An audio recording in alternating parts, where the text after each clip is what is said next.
There's no place to escape to. This is the last podcast. On the left. From your grave. That's when the cannibalism started. What was that?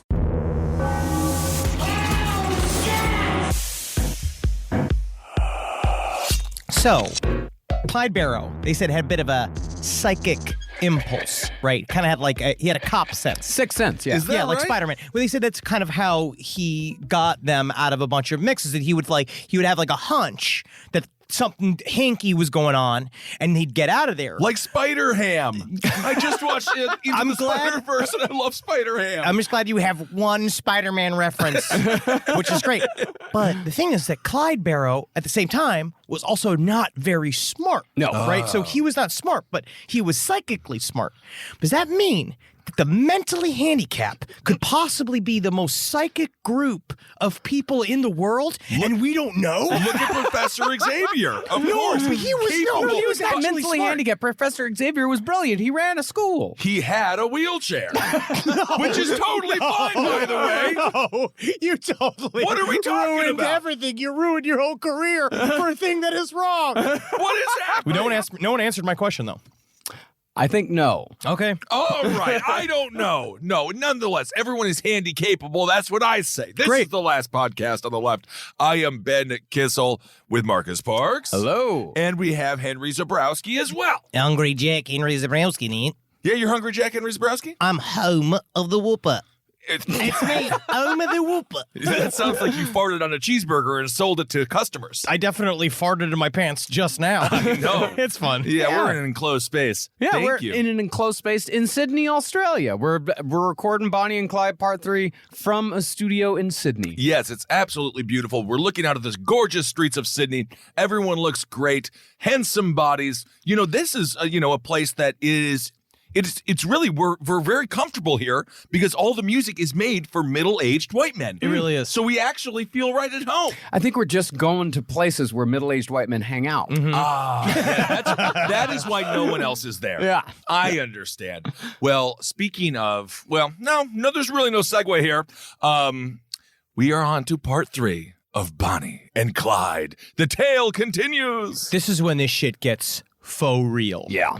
So when we last left Bonnie and Clyde, they just left Joplin, Missouri after their first real shootout with the cops. The pictures that made them famous had been released to the world, and Buck and Blanche Barrow were now a permanent part of the gang because of their involvement in the murders in Joplin. That's how we got Mary and Travis to work with us for so long, is because they are sort of a party to our secret crimes. Interesting. Well, technically, doesn't that mean they can blackmail us whenever they want? Oh, fuck. Yeah. Oh, fuck. Well, as a result of those actions, the Barrow gang was about to enter one of the most miserable and difficult times of their very short lives. Gone were the days when they could stay at a motor court wearing clothes that were freshly dry cleaned every day. Yeah, we're past the rock star area. We are now into Vince Neil, 240 pounds, and on the floor of a La Quinta with a needle hanging out of his arm. All right, we're in sex tape Vince Neil territory. Hey, that was a new peak for him. Was it? Yeah, you heard him fucking stick it. If you heard him stick it, he had enough juice to at least make it to come. You know what I mean? Well, now, Bonnie, Clyde, W.D., Blanche, and Buck slept in the car and bathed in muddy streams, eating mostly canned food like Vienna sausages. Oh, don't. Now, I will poo-poo Vienna sausages if it's the Whoa! only thing you're eating. And for those of you who don't know what Vienna sausages are, they are horrible-tasting tiny weenies in a can. That's what we are right now. Yeah, we really are. I'll support him. I'll support him. I like Spam, and I'm not gonna say I like Vienna sausages, but if it was like between eating Vienna sausages and like saving a whole like packet of my cum to eat for the protein, I'd eat the Vienna sausages. No one thinks about that when you're like starving and naked and afraid. Where if you just eat your cum, that's protein. wow. Well, I don't know if that really. No, I don't know if that works. I don't know. I'm not sure. Well, furthermore, the Dust Bowl was far from over. Even a small dust storm encountered while driving in a car was enough to fill a person's mouth with dirt. And that's with the windows up. And the Barrow gang was driving through those dust storms on a regular basis. Damn. Now, other criminals on the run during this time had safe houses when things got hot, but those were the big timers. Despite Bonnie and Clyde's celebrity status, they didn't really know any other criminals outside of West Dallas yet. No, they needed to know real indoctrinated criminals like senators and cops that could actually help you. That's where it was all the dirty money that the rest of them would spread around. You tip off the cops in order to protect the safe house for you, and then you have a place to go. Where Bonnie and Clyde were doing it the DIY way. Right. Which is like what we've learned is that, you do it hard you do it the hard way for many years. Right. And it sucks. And then no one even cares. No, that is really interesting, though, when it comes to the safe houses. I've been playing a lot of Division 2, and I got to say, they need to set up those safe houses so they can fast travel. Specifically, if there's a dust storm, they're just going to want to hit fast travel to kind of avoid the whole thing.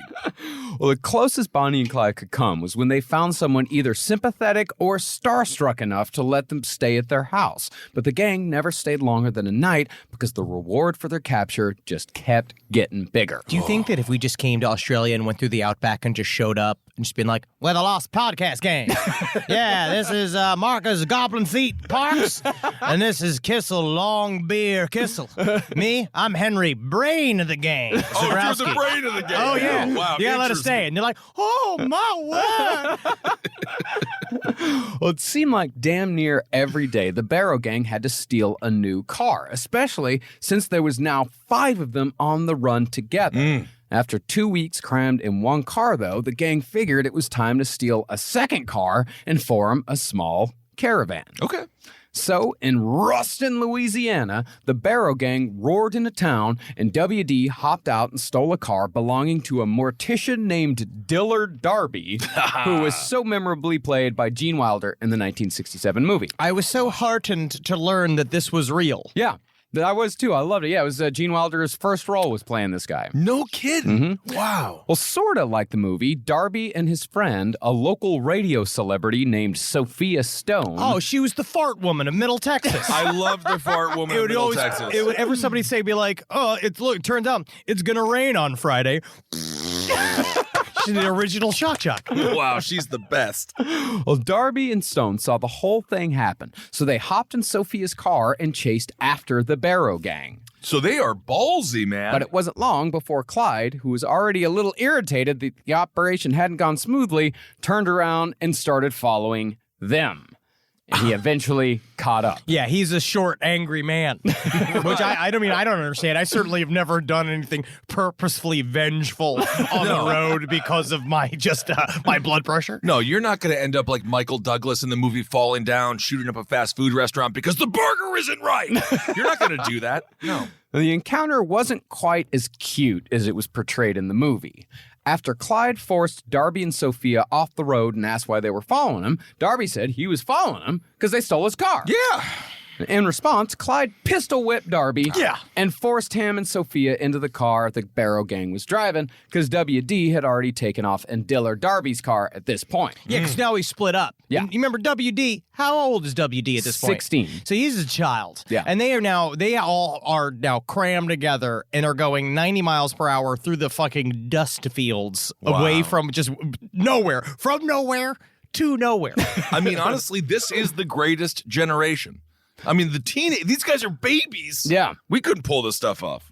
So the new hostages squeezed into the front with Bonnie and Clyde because the gang had so many guns in the back seat from a recent armory burglary that only Buck and Blanche could fit in the back. I guess we could put a blanket over him or something. Actually, let him just be out in the open. Let people see. Yes, just sleeping on a bunch of guns in the back of a car that you just stole. I get the excitement factor of this. Now, at first, Stone and Darby were terrified. The gang was filthy, smelly, and surly from being on the road for pretty much 2 weeks straight. And Buck was getting pretty casual with suggestions that maybe the gang should just kill the hostages. This must be fucking insane. Yeah. You're just like, boom, boom, boom, boom, boom, boom. 90 miles an hour with some 22-year-old psychopath just jabbering on at Maybe you. we should kill him. Maybe we should kill him now. Maybe we should kill him tonight. And they're just like bouncing up and down, going 90 miles an hour, where like Clyde's like, God damn it, God damn it. Filthy, Smelly, and Surly is one of the best Waylon Jennings songs I have ever heard, and I love it. I stand by it. But Clyde calmed down the situation by telling the hostages that, yes, You have been kidnapped by the infamous Bonnie and Clyde, but you'll be just fine just so long as you don't act a fool. Okay. And that is when Bonnie started making small talk, asking the hostages what they did for a living. When Darby told her that he was a mortician, Bonnie laughed and asked if he'd like to be the official embalmer of Bonnie and Clyde when they were killed. That was so much fun. That is amazing. You could just do that then.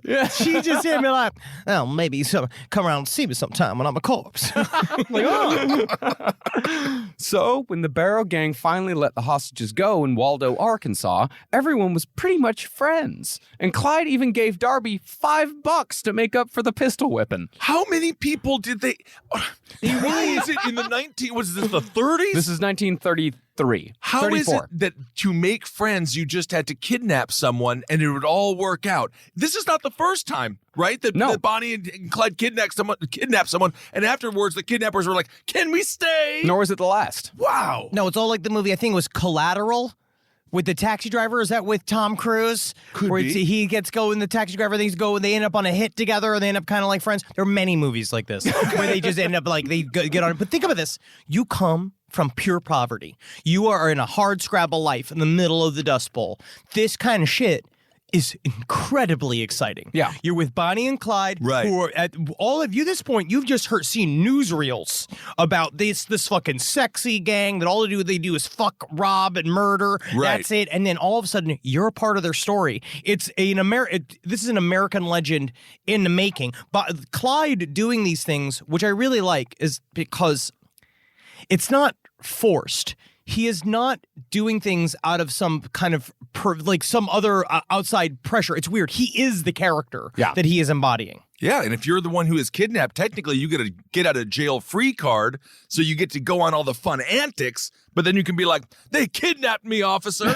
And they'd be like, and then you're also a hero. Well, meanwhile, WD had disappeared. He'd somehow got lost in the shuffle after the Darby kidnapping, and Bonnie and Clyde had no idea where he'd gone. But they figured if he was heading anywhere, it was West Dallas. So they headed back home to leave a message that WD should sit tight and wait for them to come back to West Dallas so they can pick him up. But even though WD was no longer around, the gang still had to feed themselves. So Clyde and Buck planned a nice, straightforward bank robbery on May 11th. Oh, and I bet you it went without a hitch. Yeah. Yeah, and they got crazy money and everything was good. But, I mean, they just have to feed themselves, so wouldn't they just cut out the middleman, which is the money in that transaction, and just go rob a restaurant? They did that plenty as well. But they Okay. also wanted some of the glory. And it's also like, you got to have some purpose in life. And if you're a criminal and if you're, if you've set yourself up with this outlaw lifestyle, then that's your purpose. That's why you wake up in the morning. You are a bank robber. That is your job. Right. So they go back to work. Yeah. The plan was to break into a bank, hide, and wait until the bank opened in the morning. Oh, Then- you pull the BTK. Yeah. Then when the clerks arrive for work, the Barrow boys pull out their guns. They got the drop on them, and then Bonnie and Blanche would be outside waiting in the getaway car. Easy peasy. This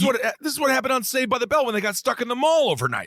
Yes. They just hung out in the camping equipment supply store. But extra, right? You're hanging out in the bank at night. You grab a couple of mops. You see that maybe it could use a little bit of clean. You start cleaning it. Clean the bathrooms, right? Restock a lot of the shelves in the snack room. All of a sudden, you're working at the bank, making money on top of money. That's good. That's a good idea.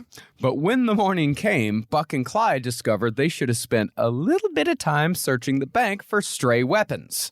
As soon as they popped out of their hidey holes, the clerk grabbed a nearby shotgun and just started firing. Fuck. And the whole thing was lead lined. So as soon as you show up, you're like, he's just immediately RoboCop of tellers. He's RoboTeller, ready to kill you. Yeah, they had no choice but to run, and they ran out of the building into the car where Bonnie and Blanche were waiting as a pissed-off teller with a shotgun chased after. Oh, man. They needed, what was it, Elvin and the Chipmunks? Theodore. Theodore. Theodore was the cute You're one. talking about you're talking about Alvin. No, not Alvin's the Alvin. leader. You're thinking about The tall one, the smart one. Dave. Rupert. Oh, No, it was Elvin, Theodore, and not Rupert. I Alvin, think he went. Didn't he just go by cunt? No, he did not. No, he did not. It was Everyone's yelling. Simon! Ah! Yes, Simon. By the way, our road manager on this tour is named Simon, and he is a wonderful man. Oh, yeah, he's Yes. a peach. He's Yes. a real. We are living Wayne's World 2 right now. We are with an Australian roadie, and he's just telling us stories about Judas Priest and all the shit. It's fun. You can't even, the stories are incredible. But they needed a Simon. They needed a brain in the group. They did not have it. After the teller chased him out with the shotgun, that's when the townsfolk joined it. Get the robbers, get the robbers. That's going to be so exciting again. Wow. What a fun day to be a town folk.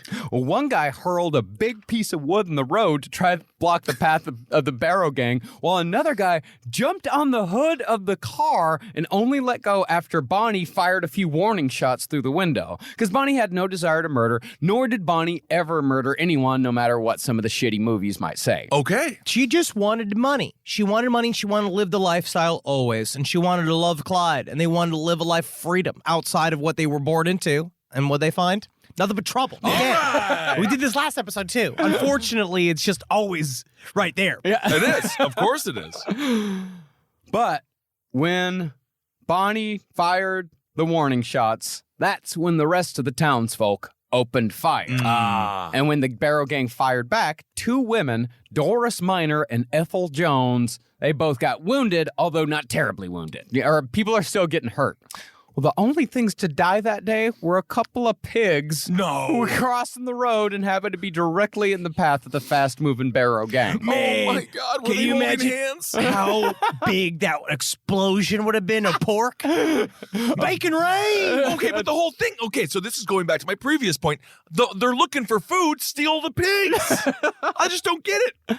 But even though that plan was a disaster, the gang tried the exact same thing at a different bank a week later. But that time they did relatively okay. They got $1,600, although $700 of that was in big-ass silver dollars, which were later given to Cumie Barrow.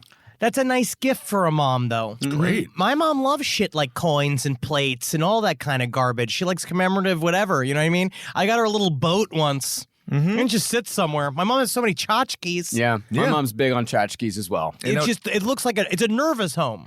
And because you bought them a pool, technically you also got her a pool boy, which is really nice for her to watch them work on the pool. Slack backs. Yeah. Meanwhile, a development had occurred in the case of Raymond Hamilton. Remember, Raymond Hamilton was a very early member of the Barrow Gang. Hamilton had just been found guilty of the murder of John Butcher. Remember the jeweler who was the first guy to die as a result of the Barrow Gang's actions. But instead of the chair, Raymond had somehow come out with a 99-year prison sentence. What that meant was that instead of going to death row, Hamilton was now on his way to where else but Eastham Prison Farm. Bloody ham! And with that, Clyde had better reason than ever to organize his long-planned prison break. Honestly, dude, it's the arc of this whole story. Right. Clyde is obsessed with this idea for forever. It never goes away. He knows it because it's the fulfillment of his pure Robin Hood version of his reality. Right. Where he says being like, this way, if I can get some of these boys out of this prison, it's almost in a psychological way, erases for him all the other crimes and sins he's committed, where he's like, but I did one good thing in this life. But as always, an Eastham prison break was going to take preparation and men. The gang had finally gotten word that WD had shown back up in West Dallas after going God knows where, so Bonnie and Clyde headed down to pick him up while Blanche and Buck went to Oklahoma to visit Blanche's father. But after picking up WD and heading back up north, disaster struck. Oh, no. While driving through the town of Wellington, Texas, Clyde, driving 70 miles per hour in the pitch dark, missed a detour sign, drove straight through a wooden construction barricade, and flew into the air. Basically, what they said was that this was a part of the world where the idea of driving fast at night was the dumbest shit Right. to do. And they said if you knew they say that it created an optical illusion. It was so flat that you couldn't even see where the road twisted and turned because it just looked like a fucking line. Yeah. And your eyes couldn't adjust to the depth perception. And Clyde, who could not drive 55, No, he could not. he would do a thing that obviously would be truly the end of the Barrow Gang. This is what happened here, and it serves as a warning to me, who also loves to drive as fast as humanly possible. When the car finally came crashing down to earth, the car battery exploded and splashed Bonnie's legs with battery acid, which left burns that went deep enough to expose her bones. Expose the bones! Oh, man. Hello, I'm the bone slicer. Yeah? Oh, look at these lovely bones. Is your name Bonnie? Oh, I wish I could slice your lovely, beautiful white bones. It's still attached to me, see? You wait till I'm a corpse like that other guy, but he's got to get at me fast. You're quite the flirt, Bonnie. Well, Clyde carried Bonnie to a nearby farmhouse where her legs were saved only when the farmer's daughter covered the burns with a salve mixed with baking powder.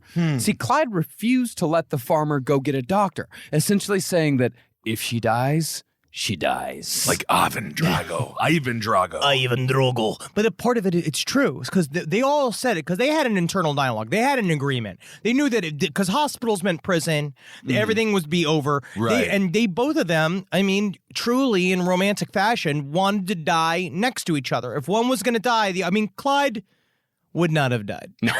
Clyde understood. That's on some level that he was going to end up.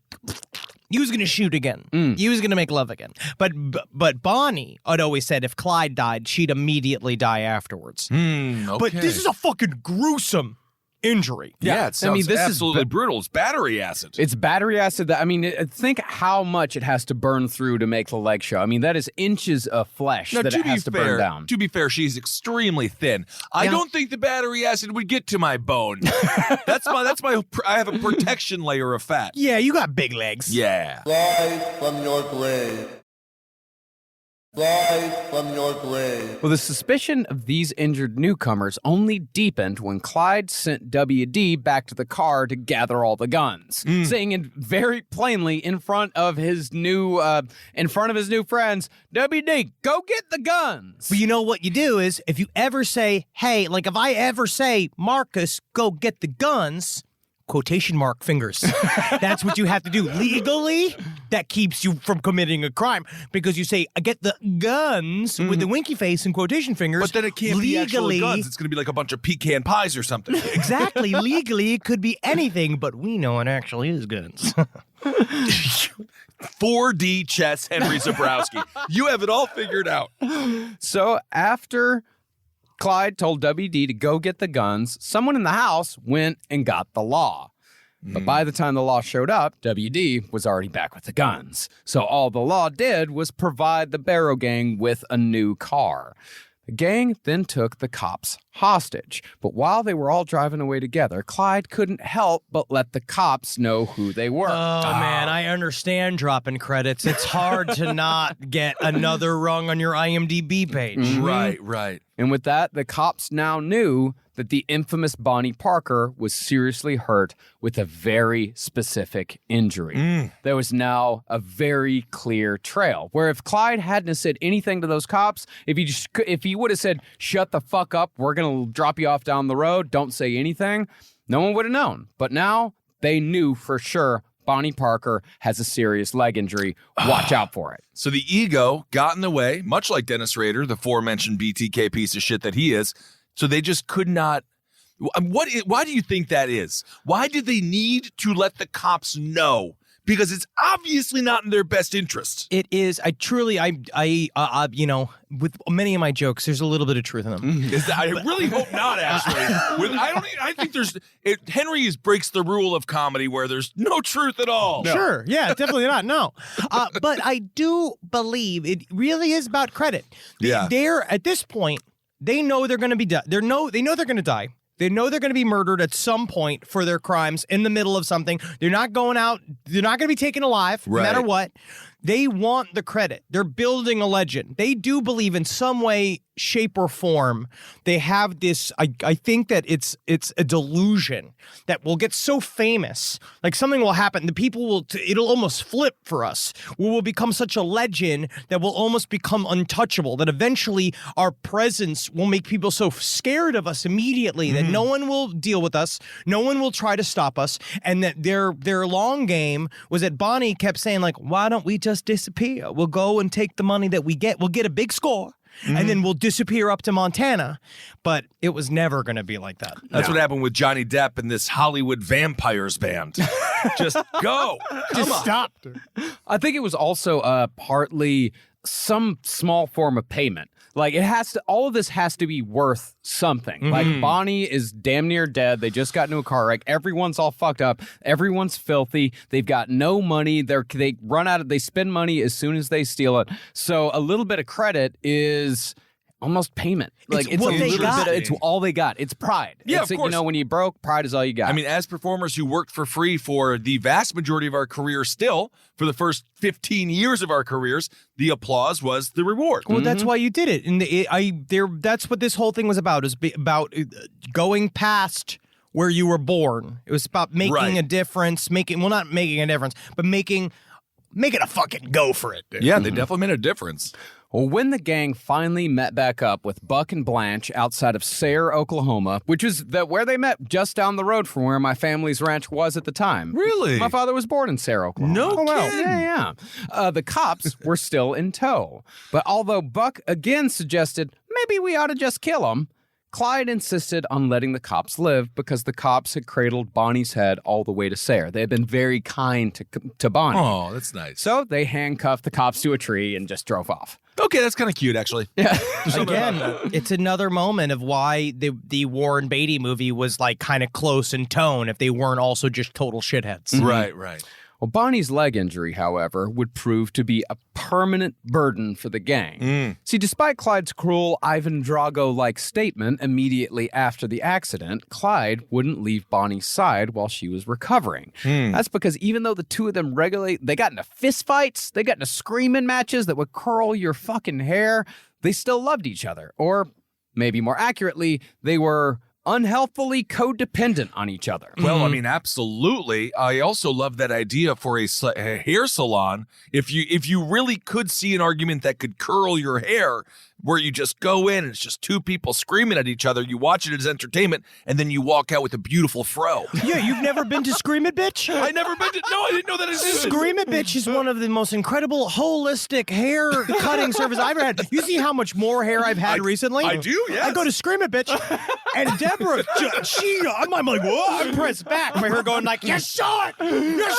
piece of shit. I love it. So, while Bonnie was convalescent from a serious burn injury that most likely dissolved the tattoo bearing her first husband's name, Metal. It was up to WD and Buck to do all the robberies. And one of those in particular showcased just how young and dumb WD actually was, and just how truly terrible at the game that Buck was. But WD didn't even want to be there, because he couldn't do the first robbery. Yeah. He was forced to steal that damn car. He's just over his head. He's kind of institutionalized a little bit by them. Like, I think he's getting raised into the business. And also the way they talk about it, perspective, I think, is interesting, where Clyde and Bonnie, they view it as a job. Right. And WD, at first it's dangerous, but eventually you start to view it as like, this is my job. I have to learn how to do it. Right now I'm dumb, but one day I'll be as brilliant as our leader, Clyde. I hope not. Well, the Barrow gang was driving around in a small sedan, and they needed something bigger if they were going to comfortably transport Bonnie. So, during a grocery store robbery, WD spotted the store's delivery truck outside and decided that would be perfect, despite the fact that a grocery store delivery truck was slow as hell and extremely conspicuous. It might as well have been the big dog car from Dumb and Dumber. And even if it wasn't a bad idea in the first place, it became a worse idea when WD got the keys from the store owner and found that the battery was dead. And still, WD didn't give up. He started pushing the truck down the hill so he could pop the clutch. And after going through all that trouble, WD decided as he was driving away in the truck, maybe it's not such a good idea after all. So he drove back up the hill and returned to Buck, who was rightly wondering where the fuck WD had gone. All right. WD is not a good intern. No, this is like if the Scooby-Doo gang just started huffing. What is going on here? But now it was Buck's turn to fuck up. When the Great. two of them took off, Buck was driving too fast and crashed into the back of another car while going over a steep hill. And two cops heard the crash just 50 yards away. So they were on the scene almost immediately. And Buck, who, if you'll remember, had never been a fan of taking hostages, got out of the car, brought the shotgun with him, while WD got out holding a Browning automatic rifle. But WD was a terrible shot, so he was pretty much useless. Buck, on the other hand, wasn't. He opened fire and hit Officer Henry Humphrey, who died a few days later. But the other officer survived and managed to shoot off two of WD's fingers. Oh, that's my fucking jerking off hand, man.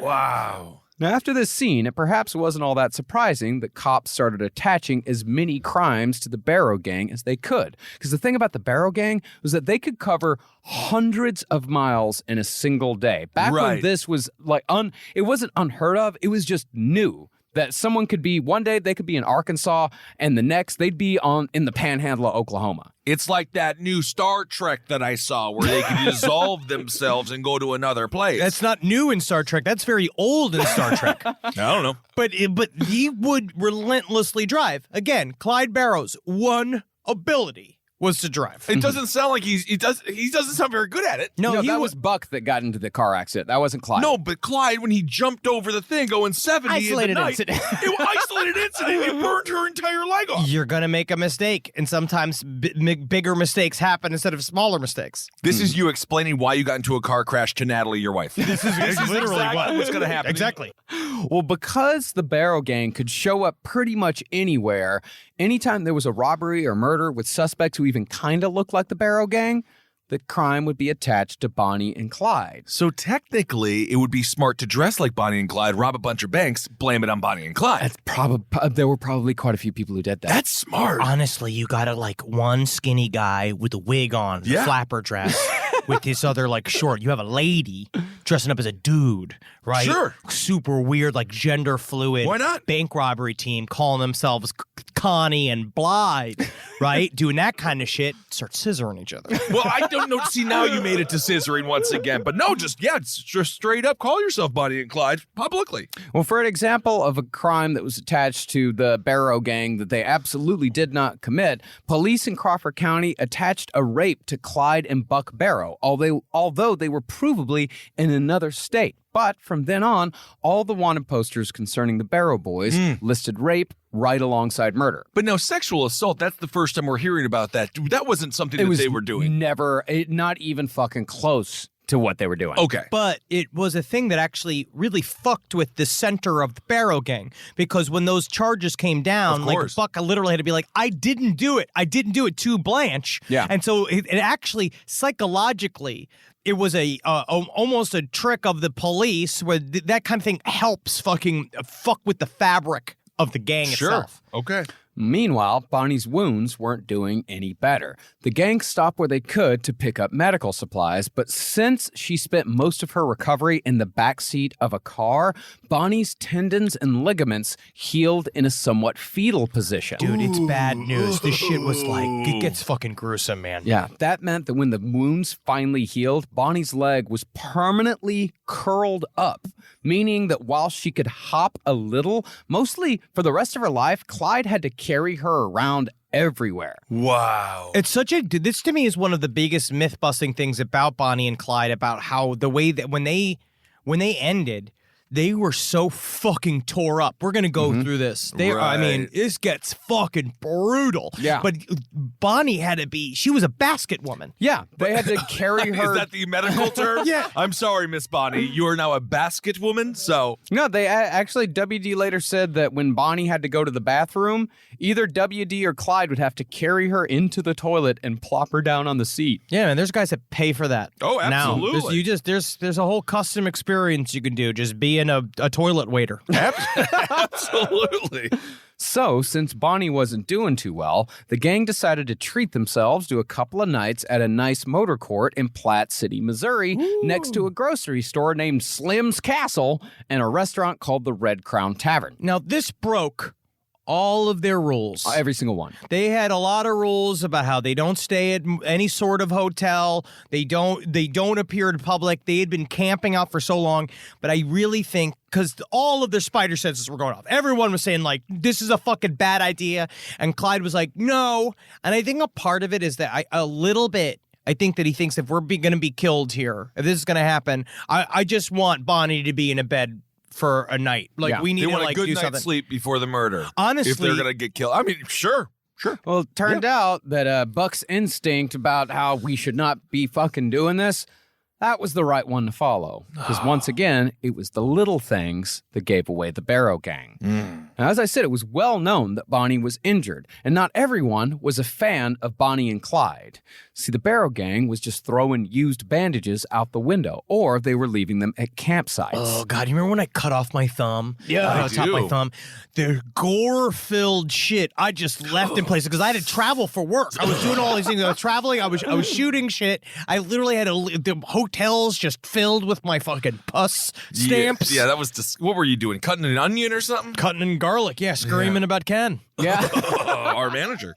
Yeah, and think about it, these are bandages, a huge wound on Bonnie's leg on a festering, pus-filled burn. Oh, all right. And they're just throwing them out the window. They're leaving them at campsites. And so when people would find these bandages, they'd call up the cops and say, like, "Hey, I think Bonnie and Clyde were here. We found a bunch of festering, bloody bandages." Wait a second. Before we... now, I'm a Texas Ranger. Let me take a look at these. Now, because this could variably be ketchup.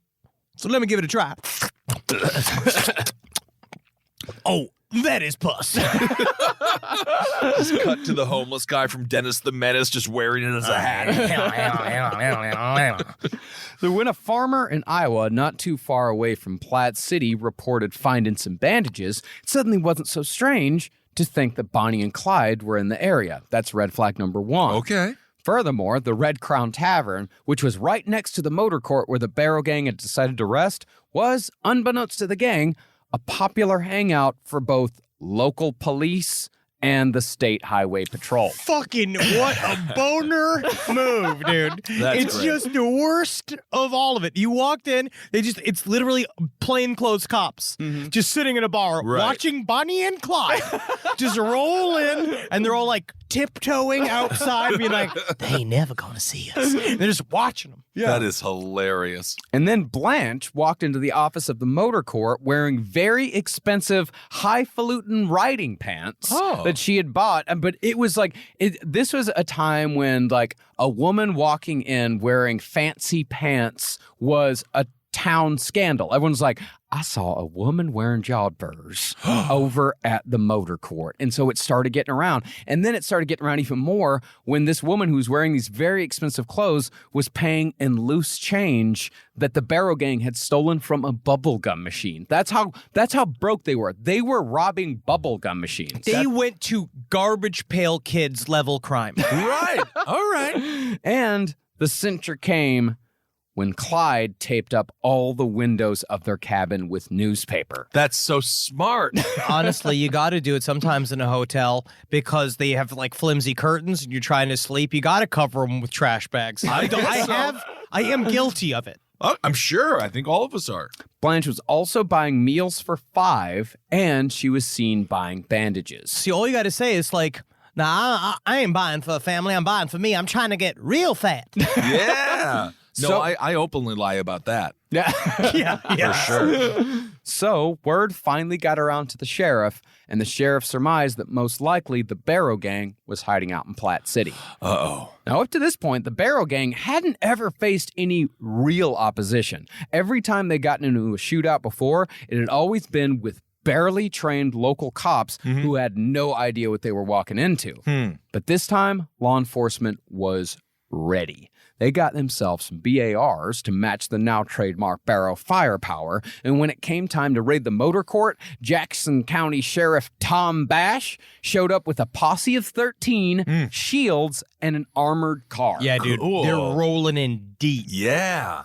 When the cops finally commenced the raid, they found that the gang had split into 2 separate cabins. So the cops approached the cabins and called out to tell the Barrow Gang, "Give up! You're surrounded!" The Barrow Gang responded by opening fire. Dude, I mean, it's just it's hard because your back's against the wall and they Yeah. know it. They don't come out, they don't talk, they don't hide, they don't negotiate. It's just literally. Now, Ooh, I wish I was surrounded by Uber Eats drivers. That'd be fun. Now, the shields were supposed to protect the men from any and all BAR bullets, and they sort of did, but the BARs were so powerful that the cops were knocked back on their ass with the power of a fire hose every time one of the bullets connected. Woo! So, while Clyde and Buck were laying down covering fire from the 2 different cabins, WD went to the garage in the cabin that he was sharing with Bonnie and Clyde and opened the garage door so they could all escape. That's when they discovered the cops had brought an armored car. Oh, my. So Clyde ran to the garage as well and opened fire. Turned out the armored car was actually more useless than the shields. Clyde's bullets popped through the metal plating and wounded the driver in both legs. So the driver said, "Fuck this," and he got out of there, which cleared the way for the Barrow Gang to escape. Because you put the weakest dude inside as the driver of the armored car because you course. think that's where Master Blaster goes because he's going to sit in a little thing and be like, "There's no one going to get to me. I'm the safest man in the world." And then all of a sudden, "Damn it, you got to fucking back out of there. But the thing is that if he had not, they would have fucking just killed. They would have killed him. Oh, If it he just sounds left like the it, yeah. car as a fucking obstacle, but then gave him a window, and that's all Clyde needs because once you go short, you don't abort. You get out of there. Now, as I said, Buck and Blanche had been staying in a different cabin from Bonnie and Clyde. So they had to run across an open area with no cover to join Bonnie, Clyde, and WD in the getaway car. But as they were running, Buck was shot in the head. Whoa! The bullet entered his temple and exited out his forehead, taking part of his skull and exposing his brain. And yet, Buck did not die. What? How did he die? He did drop to the ground. I hope so. But Blanche, who was only 90 pounds from the malnutrition of being on the road for weeks at a time, they were all malnourished. She mustered up the strength to drag him to the car under fire, and she got him inside. Your husband just had a fucking quarter of his face blown off. But you know, it's interesting to show just how hard it is to kill the human ape. Yeah. We are very protected. Your skull's really strong. It's difficult to blow it up. So it took out a chunk of his fucking Right. brain, and he was still alive. So Yeah. this is the JFK Jackie O moment of the story. Mm-hmm. Okay. So as soon as Buck was in, Clyde hit the gas and sped away under a hail of bullets as Blanche shielded Buck in the back seat. But just before they were out of range, a bullet shattered the back windshield and Blanche's eyes were filled with shards of glass. Could have done without that, sir. But although the Barrow Gang had gotten away, their first ever real even gunfight had resulted in one near fatal head wound and a serious eye injury, while the only wound the cops suffered was from friendly fire and the guy who got shot in the legs. Well, the friendly fire thing is never get in a circle when you're about to shoot because you'll end up shooting your best bud. And that guy would go on to say, "I was shot by the Barrow Gang and I lived." And it's like, you were shot by your buddy Fred. Yeah. Well, that's the thing is that his buddy Fred didn't say, like, they let him have it for a long time because that was his favorite story. It's like, yeah, I got this injury back when I took down Bonnie and Clyde in Platte City back in 34. And they're like, Fred shot you. Oh, my God. Well, stupidly, though, the Barrows hadn't kept their car full of gas, so they needed to fill up. But when they pulled into a service station, the attendant was met with Buck, brains fully visible, vomiting loudly out of the car, covered in blood, while Blanche screamed about her eyes in the back. So you guys want Did you guys want unleaded or like what do you guys try? You want like a? You guys got them Slim Jims or the spicy ones? So the Barrows moved on to the next station, where they managed to calm down enough to get bandages, aspirin, and hydrogen peroxide, which they poured directly into Buck's head hole. Honestly, dude, he was This down is on the like- ground. The way they talked about it is that he was on the ground. His brain's completely visible, and his eyes are like rolling back, and he's just like, and they're like, we got to clean this. What do? They go get the peroxide, and they're just like, should we soak a shirt with it and pat it? No. No, why would you do And that? they just fill his head with it. They just blah, blah, blah, blah, all over him. And what does that feel like? Because it's going right in your brain. And he's just like, This is how Jeffrey Dahmer tried to make zombies. This is not medicine. Well, no, it sounds dumb, but doctors later said that this probably saved Buck's life, at least for a little while. it prolonged his life. Misery. yeah, but prolonged his life because it kept infection from taking hold. Okay. But it was obvious to even the Barrows that Buck was not going to live long. Yeah, what was the first fucking clue? When you could see him thinking? So they pulled off the road near Des Moines and unloaded into an abandoned amusement park that had closed as a result of the Depression, a place called Dexfield Park. I think that is truly the Depression. Yeah. The Depression literally killed amusement. Sad, yeah. They all unloaded and they waited for Buck to die in peace. Amazingly, though. Just staring at him? Yeah, just kind of stared like because they didn't want him to die in a car. They wanted him to die in a nice field in nature. Okay. You know, like it was that's nice. it was a sweet gesture. Yeah, they wanted to put him by the teacups ride. So they laid him down, and it's him just like, Right. and they're just like, what if we just like, no, let him die natural.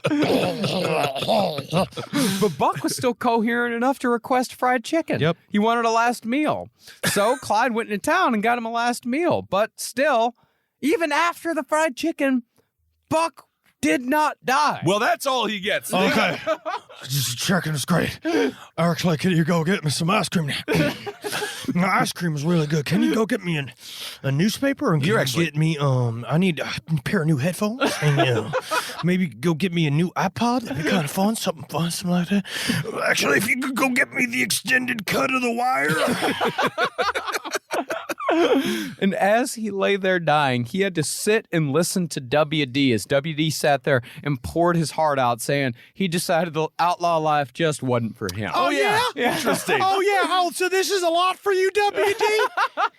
Yeah, WD's saying I'm going as soon as I can. I'm going back to West Dallas. Meanwhile, Blanche was still just sitting there, just bleeding from her eyes because her eyes were still filled with tiny pieces of glass. The best they could do was try to pluck the larger pieces out with tweezers. Like Bonnie would sit there, like, "All right, darling, just hold still a second." You think you got it? You think you got it? Yeah, this is the last one. Yeah, quotation marks. But then the best part about when they're half blind, they can't see the quotation marks. They Yeah. all ended up looking like Cenobites. Yeah. From Hellraiser. Yeah, dude. And the whole time, a screech owl had set up camp next to their car and wouldn't stop swooping and screeching and swooping for the Oh, my entire God. time they were there waiting for Buck to die. They were I think the term is a mess. Yeah, At this that's point. right. Yeah. Rise from your grave. Rise from your grave. Now, predictably, the shootout in Platte City had been big news. So when a farmhand found some bloody bandages out in Dexfield Park while picking blackberries, he told the night watchman. When I was out getting my berry run, I happened to see the owls speak to me.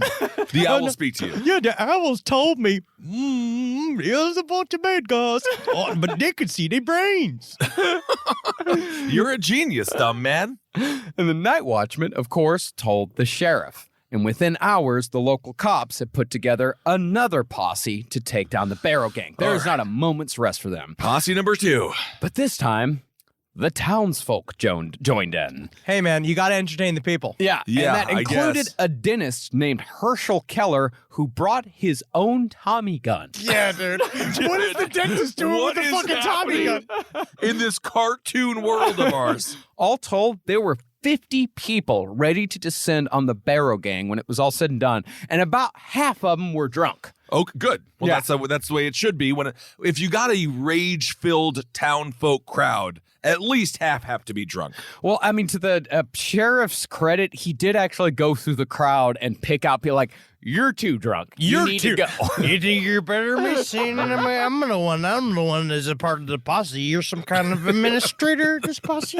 Oh, you're a posse president? But what if that was like the dude woke up in the morning and was like, I have to stop drinking. I couldn't even kill. I wasn't allowed to shoot at random people. This is my rock bottom.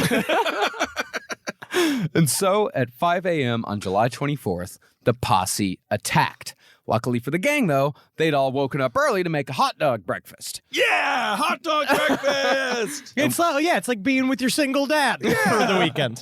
And when Clyde heard a branch snap, he and WD grabbed their guns and started firing into the darkness. But again, they were no match for a prepared posse. Both Clyde and WD were shot almost immediately. WD getting grazed in the face and Clyde getting seriously shot in the left arm, shattered the bone.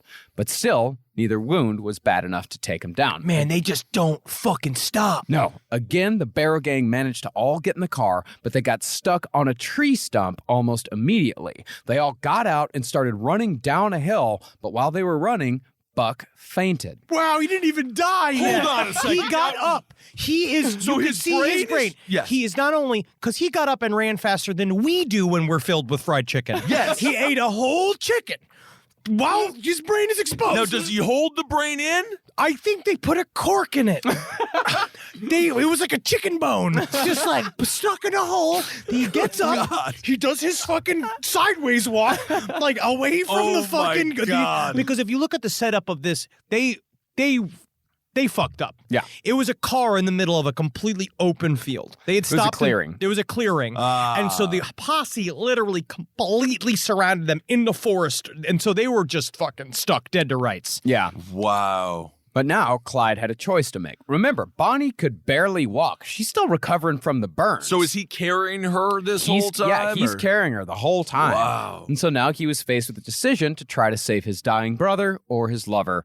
Of course, he chose Bonnie. That's what happened. Cue number one crush by Garbage as he looks across his thing and sees her. I would die for you. This is where it gets very Don't Leo ruin that song decap. for me, please. Because it's a very sensual song. Die for you.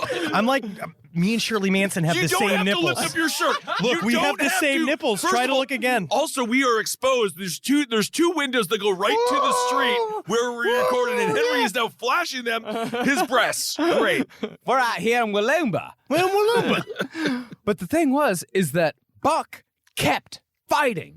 Even though he was on the ground, laid out, he was laying down in the muck. He had a handgun with him, and he's still firing shots out at the posse. Tell me I have half a brain. Tell me I'm half a man. He only stopped when he was shot many more times in the body, including bullets in his chest. But still, Buck did not die. What? Okay, what were the bullets just gummy bears back then? How did they survive this? I think it does speak to the quality of bullets. it must. Right? Because they have to just be kind of soft. Or, I mean, honestly, it's just we are bags of meat. It's hard to drain us. Yeah.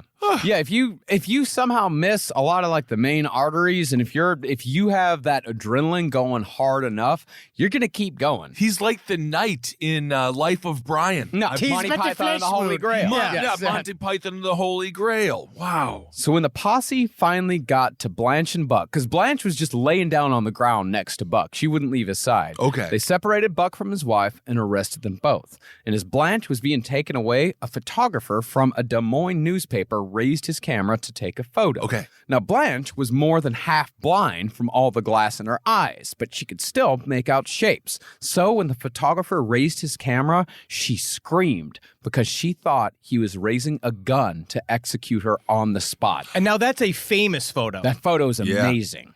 Because you see her like, it is her mid-scream, and Buck is just essentially coleslaw. Right. So Blanche was taken to jail and Buck was taken to the hospital. Buck survived for another 5 days. This is ridiculous.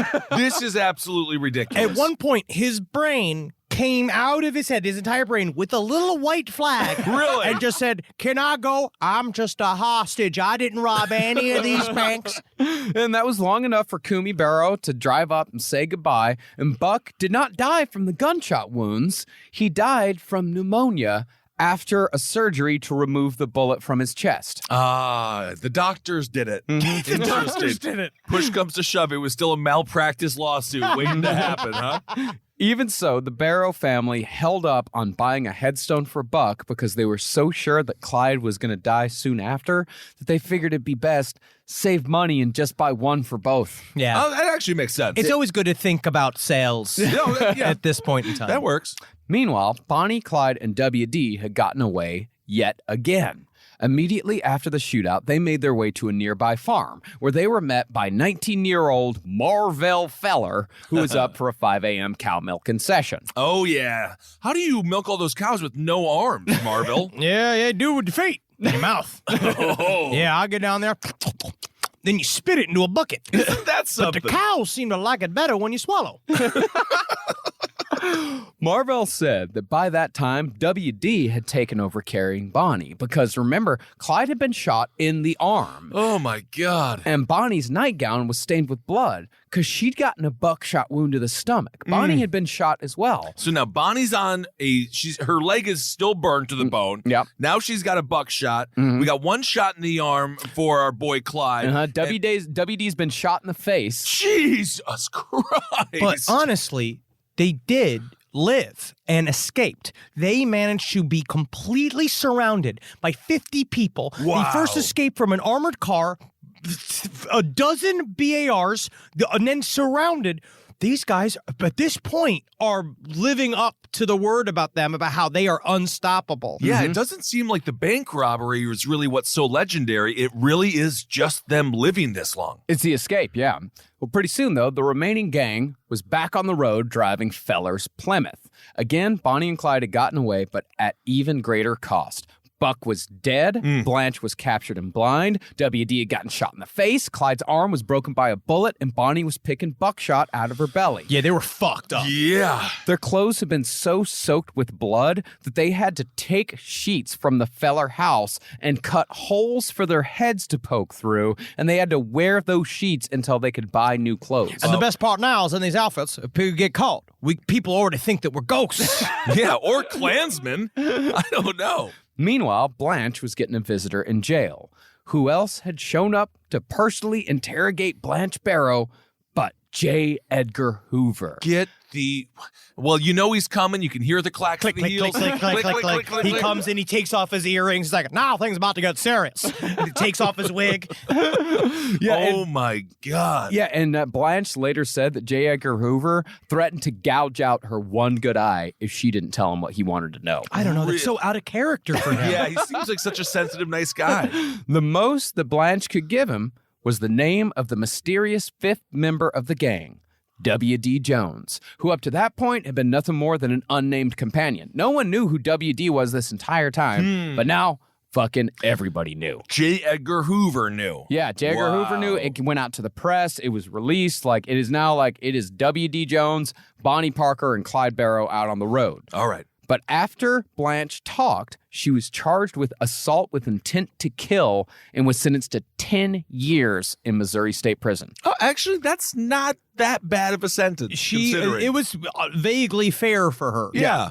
As far as WD went, though, he made good on his promise to leave the gang. He got the fuck out of there. After helping Bonnie and Clyde restock their arsenal, WD stuck around long enough where they could fend for themselves, then he went back home. He'd eventually get picked up, and he only did 15 years for his part in the Barrow Gang. Not Wow. so bad. Yeah. I mean, that is lenient. Yeah. Well, So it was back to just Bonnie and Clyde. But after escaping two huge shootouts, Bonnie and Clyde were more famous than ever. So they were able to easily recruit two prison escapees named Henry Massengale and Doc Potter to fill out the ranks. These names are awesome. But honestly, you hear all this shit about Bonnie and Clyde. They can't be killed by the police. They are, they're fucking, they can go anywhere and steal from anybody. And then you meet them, and it's Clyde, Right. who's a one-armed, 5'4" man who's all hat. Yes. And Bonnie, who is essentially Quado from Total Recall. Yeah. She's cute. Sure. They said, honestly, though, by this time, her look said it. They said, unfortunately, her time on the road had made her looks completely erode. And by the time she got to this point, she looked like she was 10 years older than she was. Well, together, the fifth iteration of the Barrow Gang headed out to Oklahoma to rob a bank.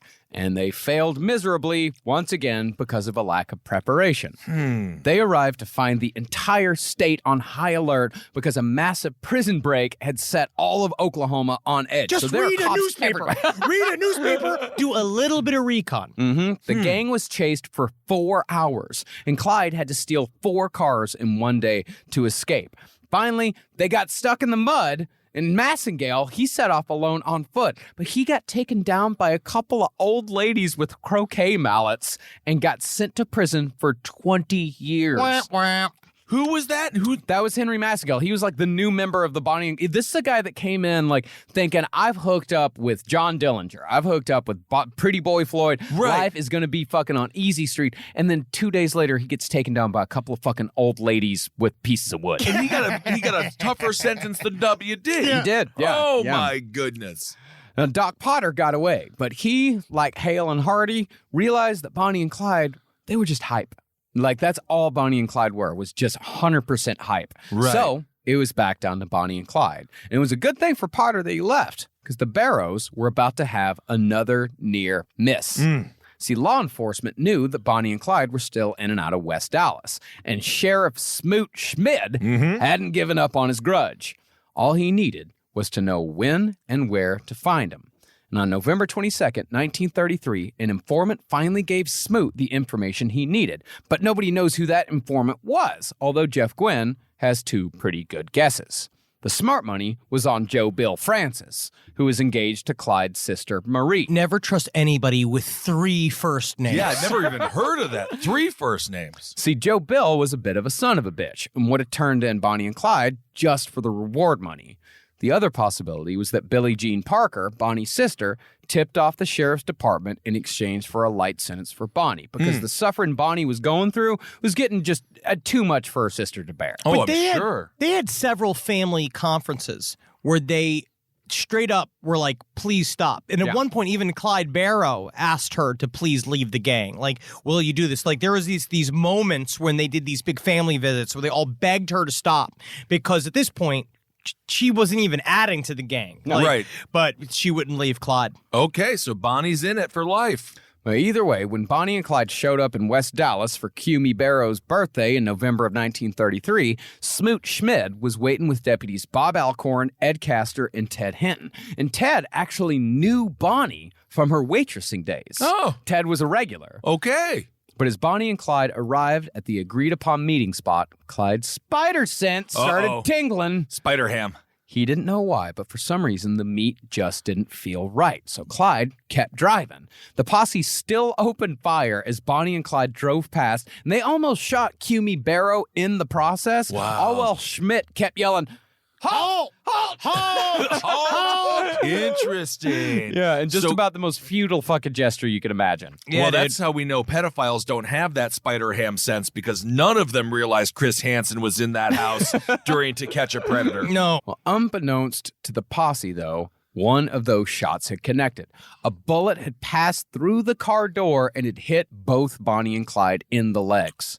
Wounded same again. bullet. Same bullet. One Wow. bullet went through the car because they were not fucking around. That's a they weren't super bullet. Yeah, that was probably a BAR, something very high caliber. Okay. Yeah. But so, wounded again. Again. Yeah. The pair went to a crooked doctor in Oklahoma and got fixed up. And this would be such an embarrassment for Schmood. Oh. This was a massive embarrassment because it's again. He failed again. He lost him again. And Yeah. this was immediately blown up like Bonnie and Clyde can't be caught. I mean, I get it. In the world, if we lived in the Dukes of Hazzard world, seeing Boss Hogg stomp on his hat, throw his cowboy hat down, oh man, those boys, it's kind of fun. Well, it was while Bonnie and Clyde were in Oklahoma, though, that they figured it'd be all right to swing by and seek some sanctuary with Pretty Boy Floyd, because it was an open secret that Pretty Boy's headquarters were in Salisaw.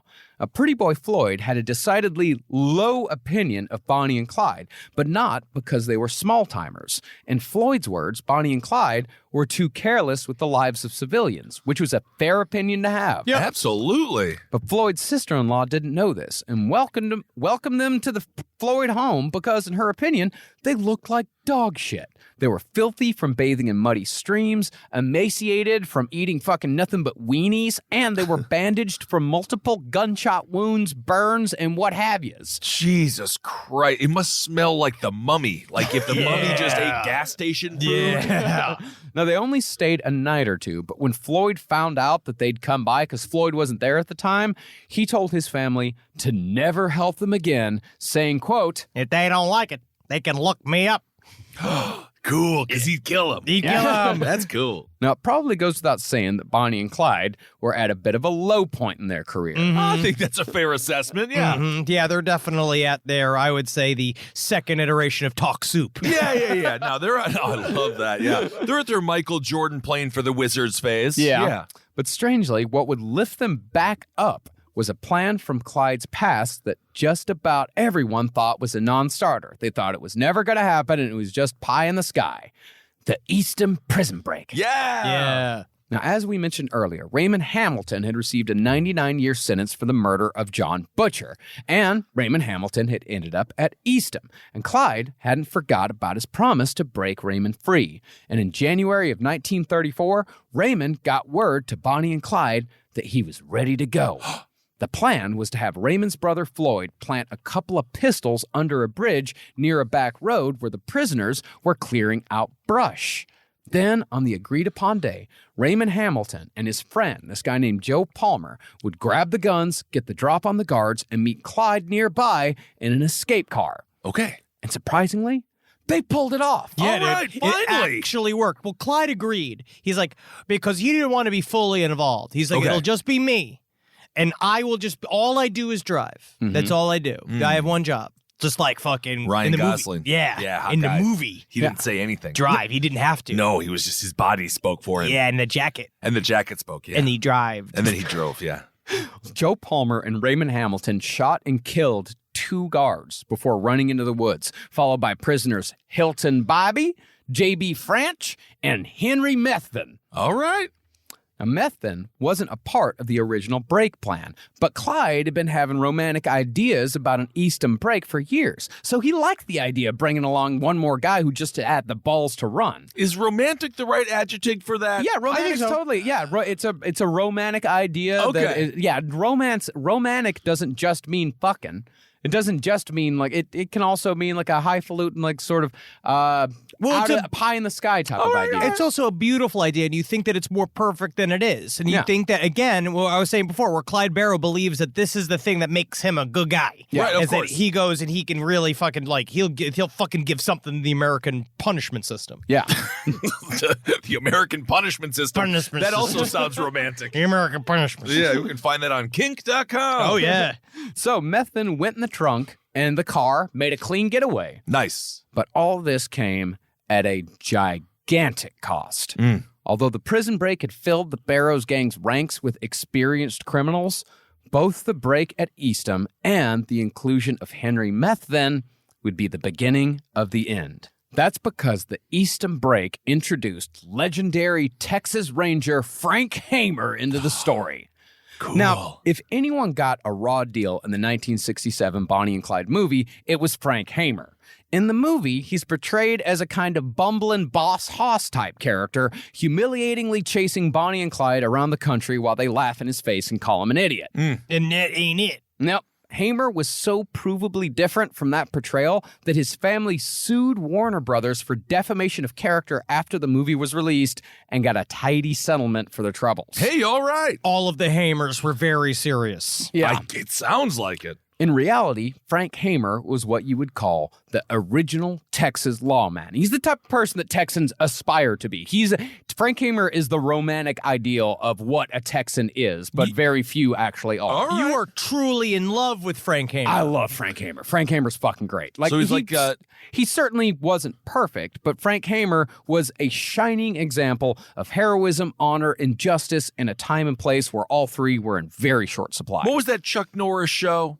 Where he Walker, was Texas Ranger. Walker, Don't even Texas talk to me about Walker, Texas you don't Ranger. like God, it? Chuck Norris is a piece of shit. Whoa!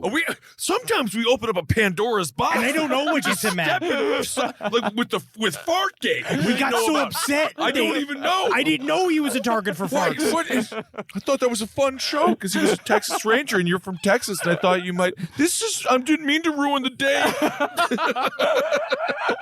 Well, Frank Hamer had been in the Texas Rangers since 1906 after he tracked down a horse thief just because he wanted to. And there was nary a time for the next 30 years that Frank Hamer wasn't in the service of the law. And if there's one thing Frank Hamer believed in, it was the law. Okay. Particularly, it was the fair and equal protection of all people under the law, regardless of race, which in early 20th century Texas was a stance that was not only just unusual, but highly fucking dangerous. Oh, yeah, dude. Interesting. Things had not really changed all that much. If you think, when did slavery end? 1864? So it's 40 years ago. Yeah. At this point. Holy Yeah. shit. Frank Hamer stopped countless racially motivated lynchings in Texas, oftentimes single-handedly facing down mobs of 50 people or more. One time, he snuck 2 prisoners out of the back of the jail and hid with them in an alligator-infested swamp all night, face down in the mud until the mob moved on. The key is, boys, you gotta think like a log, and then eventually you become a log. Ooh, nice. Man, people are so crazy in mobs. Oh, man. The mob mentality is forever horrifying. Well, another time, Hamer walked through an old-school torches and pitchforks mob, just kicking people who got in the way into the shins. Yep, just kick them in the shins with his high-pointed boots. We're gonna Just do say, it. get out of here. I'm gonna be kicking. If you gonna be standing where I'm kicking, you're gonna get kicked. That's kick math. I love Texas kick math. That's very good. Well, most of the time, like, these mob assholes, they would just back down on Hamer's say-so. Like, he had that much of a presence. He's Right. a big guy, right? He was big. Yeah, he was about 6'3", 6'4". Oh my God! By that and in that time, he Yeah. was like my size. Yeah. Now, Hamer had actually got talked into joining the Ku Klux Klan in the early 20s. Tell me. This group of yours, it has both dragons and wizards?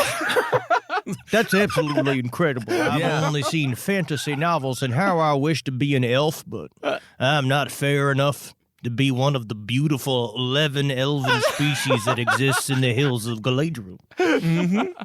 Well, this was back before anyone really knew who the KKK was. This was like kind of in the resurgence in the 20s. Okay. But Hamer was told that they were like a booster club that was Like, there what do you to, mean a booster club? they were there to aid law enforcement. Oh, so I Hamer see. was like, all right, well, you know, shit, we need all the help we can get. That's great. Yeah, but during the first and only meeting Hamer attended, the Grand Wizard started off by laying out a plan to tar and feather a local sex worker. Whoa, dude, ease me in.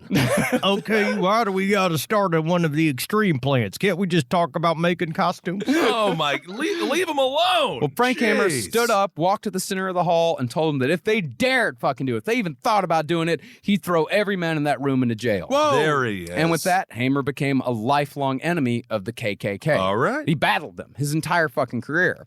But Frank Hamer also wasn't afraid to use his gun. Far from it. By the end of his career, Frank Hamer had killed 53 men in the line of duty and had been wounded 17 times. Something tells that's me fun. earlier generations of men were tougher. Maybe. What is? You think so? What is it? There's What's the something about innovation? it. I don't know, because all of this just sounds so like, whoa. You Yeah. know, like, you mean to tell me you never stayed at the W this whole time? What is his medallion? That's what I want to find out. What's his Delta medallion? Yeah. I don't know. In fact, Frank Hamer used to tell new recruits the best way to enforce the law was with a 45 slug to the gut. Oh my! But it wasn't like he was trigger happy. Remember, this was a time when everyone in Texas was armed. Yeah, he sounds like he was very trigger serious, as a matter of fact. Well, talking about how many men he'd killed, Hamer said this, and this is a direct quote. The men I have shot down have all been criminals in the act of committing a crime or resisting arrest. I'm hired to do that work. It's my job. I do it because I have to. I don't like to talk about it. I'll think about it. It is something to be forgotten. Man talk. That's real man talk. I really do just see him just sort of taking off his pants because he wants to sit down and he rests them nice over the chair so they don't crease. Yeah. He seems like that kind of guy. Very much so. And in full disclosure, I have this respect for Frank Hamer, knowing full well that he shot and killed my great-great-uncle, G. McMeans, during the Sims-Johnson War of 1917. Oh, my goodness. This Texas Silmarillion fucking bullshit. I All of don't this know. is like the river of time. Every time we talk about this shit, it's all just deep Texas fantasy book world. It really is. So it was your great-great-great-uncle. No, it was my great-great-uncle. Great-great-uncle. It was my grandfather's uncle. Oh, okay. Yeah. Cool. Yeah, McMeans is my mother's maiden name. I like McMeans. It's a good one. Cool name. Good name for a football player. Yeah. Now, the Sims-Johnson War is far too complicated for us to go into, but to make it short, the war was a blood feud with Frank Hamer working as a bodyguard for the Johnsons, because he was married to a Johnson, and my great-great-uncle G, who was also a Texas Ranger, married to a Sims. Why they fight all the time? It was a blood feud. Don't you? I mean, I don't know. It's extremely complicated. Like, I can't go into the Sims-Johnson War. It all happened in Garza County outside of Post near Claremont. And it's all about like somebody lost my shovel. Right. It starts like that, right? It's very complicated. All right. Yeah, it's blood feud shit. You know, it's always one You keep small thing. saying the words blood feud like we are supposed to know. I had 2 Diet Cokes in this refrigerator, and now there is 1. And you know, every day I have a Diet Coke on the way to work because I love aspartame. You want to have a blood feud? Oh, I guess we got Let's have a blood feud then. Now, Uncle G tried getting the drop on Hamer and even managed to shoot Hamer in the shoulder. But Hamer pistol whipped my uncle and sent him running.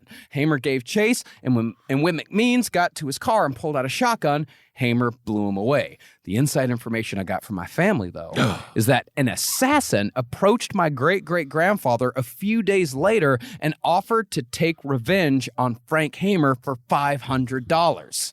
But my great-great-grandfather was sick with the flu and died before he can give an answer, which ended my family's involvement in the Johnson-Sims War. All right. Flu's very dangerous in the story. Yeah. I guess so. A man like in a kimono showed up, like a man from the Far East with a sword who's Yes. like, "It is my great honor to serve you, to attack a man in his sleep." Is it that kind of assassin? No, just some dude with a gun. You're Like, talking about a guy. I'm just talking, yeah, a guy.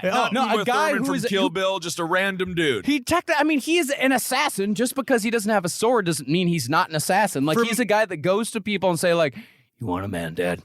It I'll seems make like him this dead. man just wants to kill a man. I feel like that's what it is. It's a pre-murderer, where for me, an assassin has a sniper rifle in a billiard stick case. Yeah, like Antonio Banderas in Desperado.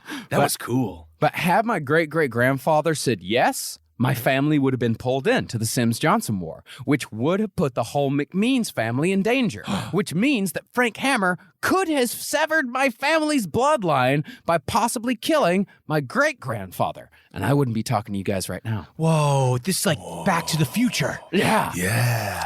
But at any rate, Frank Hamer had been in and out. I just wanted to say, I know. I do like it. It's absolutely wonderful. I'm very happy that Frank Hamer did not kill your family. Yeah. Is that? Yes. That's all I wanted to hear. Yeah. I'm really Absolutely. glad they didn't unleash the Texas Terminator onto your entire family line. Absolutely. Yes. But at any rate, Frank Hamer had been in and out of the Texas Rangers for years by the time Bonnie and Clyde came along. See, for about 100 years, the Texas Rangers reported directly to the governor of Texas. That meant that the quality of the Texas Rangers depended heavily on who was in office at the time. Some governors took it seriously and filled the ranks with good cops, but others used it as an opportunity to trade political favors. And so, Rangers often came and went depending on who was giving orders from Austin at the time. And it just so happened that when Bonnie and Clyde came along, the Texas Rangers were full of incompetent lackeys of the famously corrupt Ma Ferguson, who made a nice little side hustle selling pardons. Oh. What was the quote that Hamer had about the Texas Rangers? Was it, a man who was wrong can never stand against a man who was right that doesn't stop coming. Wow. Whoa. Yeah. Now, there's a myth that Frank Hamer quit when Ma Ferguson was elected because he refused to take orders from a woman.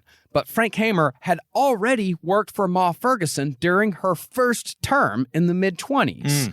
But Frank Hamer knew that there was about to be another politically motivated Ranger purge coming. And that meant that Frank was on his way out. He knew he was going to get fired anyway. Right. So, to stick it to the corrupt Ma Ferguson, Frank quit, and on the way out, said some misogynist shit just to stick it to Ma. All right. But when the Eastham breakout occurred, prison superintendent Lee Simmons, who was far crueler than he was weepily portrayed in The Highwaymen by the guy who played Mimi's husband in the Drew Carey show. Yeah. That What? guy played him. What? Yeah, he was playing as this like weepy, like, oh, I just don't know what's going to happen when my prison break happens. And he was the fucking psychopath with the bat. Yeah, Remember he was fucking awful. Yeah, it was Eastham. I have no sympathy for any of those motherfuckers. That place should have burnt to the ground. Yeah. Mimi, Bobeck, Stevens Point, Wisconsin, claim to fame. Also, we got Peter Weller, Yeah, from RoboCop, and me. Cool. Wow. Yeah. Well, Lee Simmons could not let the prison break stand, and Simmons could think of only one man who could finally come in and clean up the mess that Bonnie and Clyde had made all over Texas. Frank Hamer. You gotta get in there. Now, the pay wasn't great. Give me your clothes. As soon as he shows up, you want it's my like, I don't really understand why you showed up nude, Frank. Give me your clothes. Now, the pay wasn't great, but the deal was finally cinched when Simmons agreed to let Hamer keep and sell anything he might find on Bonnie and Clyde's person when he finally took them down. Hamer was also promised as much time as he needed to capture Bonnie and Clyde, and he got an assurance that Ma Ferguson was behind him 100% regardless of politics or their past. And once Frank Hamer was on their trail, Bonnie and Clyde had just a little more than 3 months to live. Uh-oh. Hamer's on it.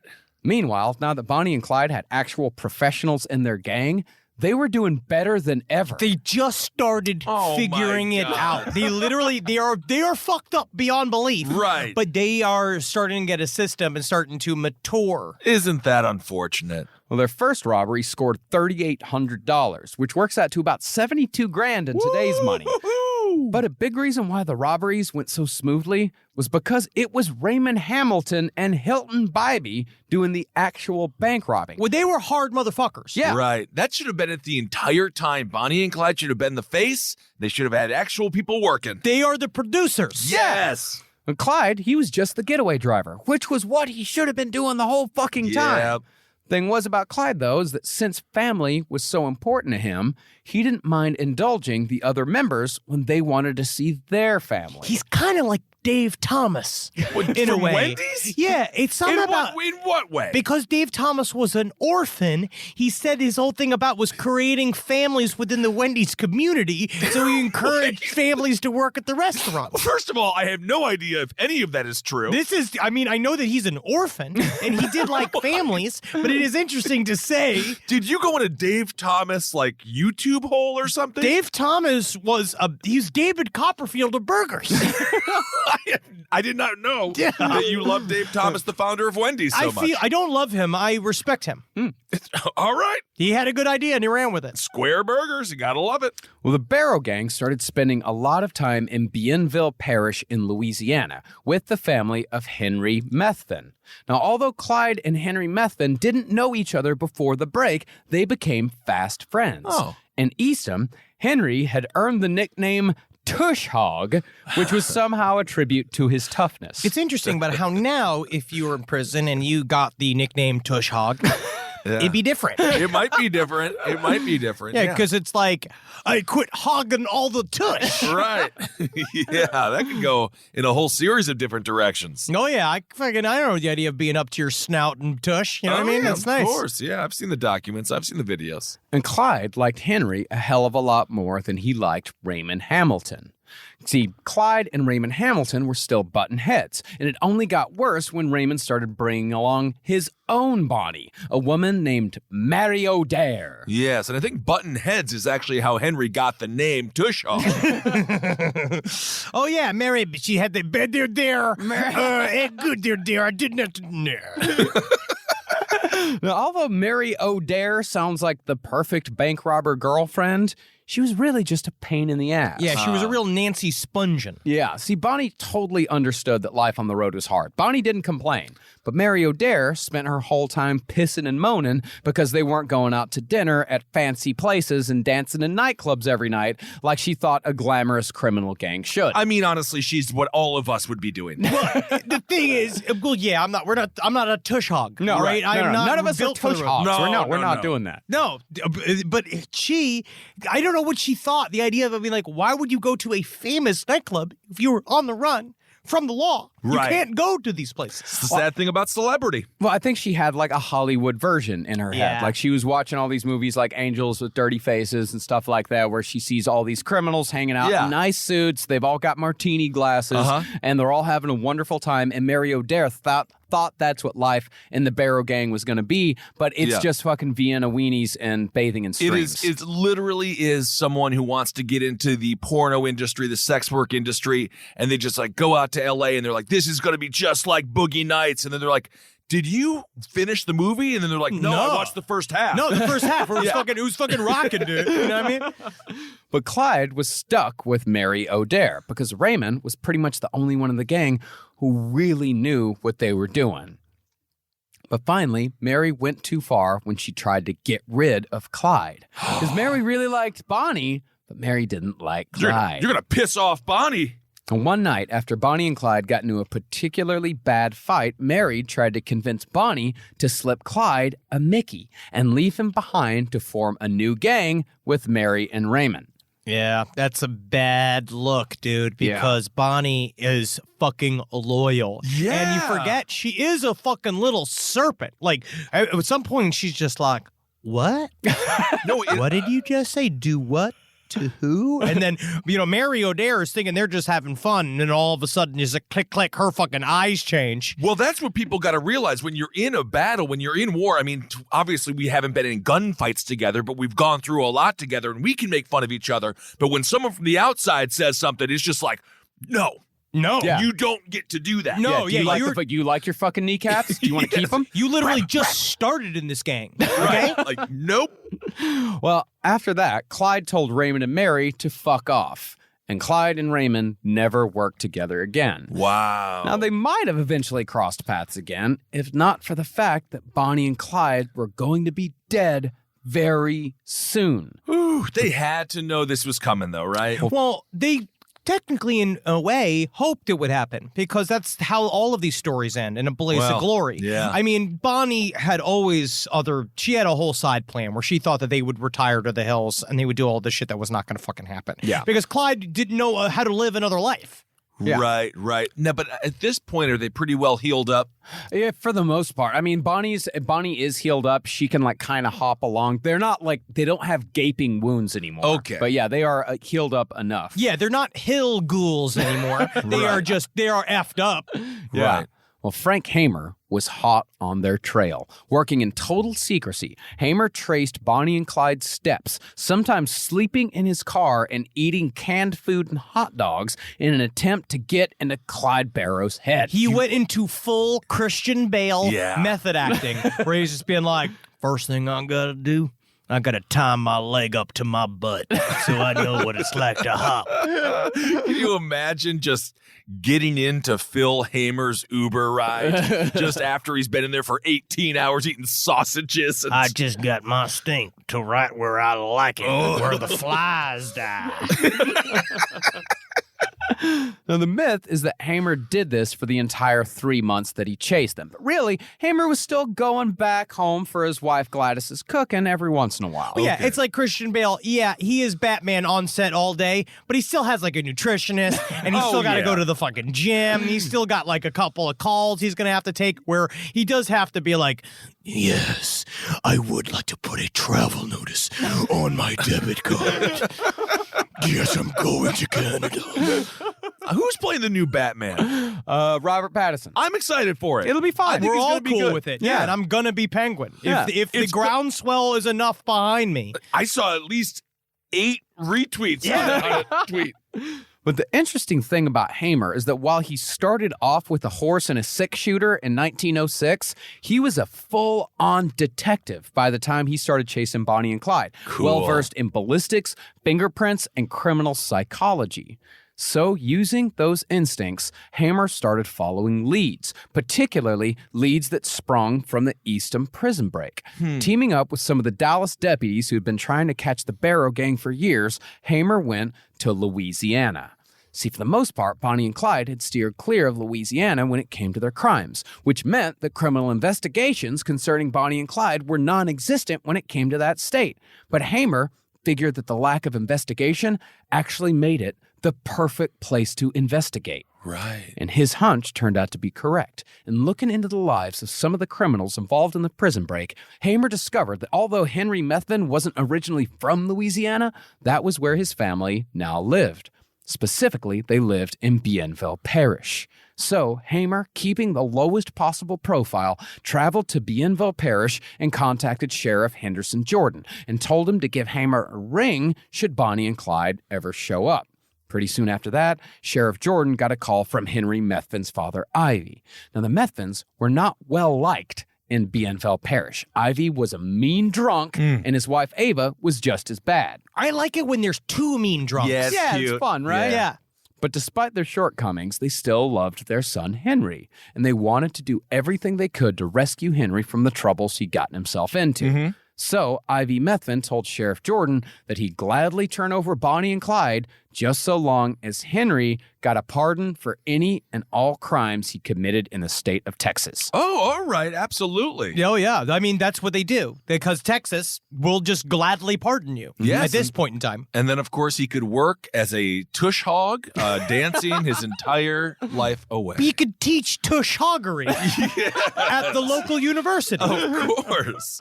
So, Jordan called up Hamer, and Hamer agreed because Hamer had pretty much been given carte blanche to do whatever he wanted by Ma Ferguson, just so long as Hamer brought in Bonnie and Clyde. But at this point, he's so deep into his method copying that he is in the swamp dressed as a fern, Right. waiting for them Right. to come back and forth. And he's like, they come like, Frank, don't call me Frank.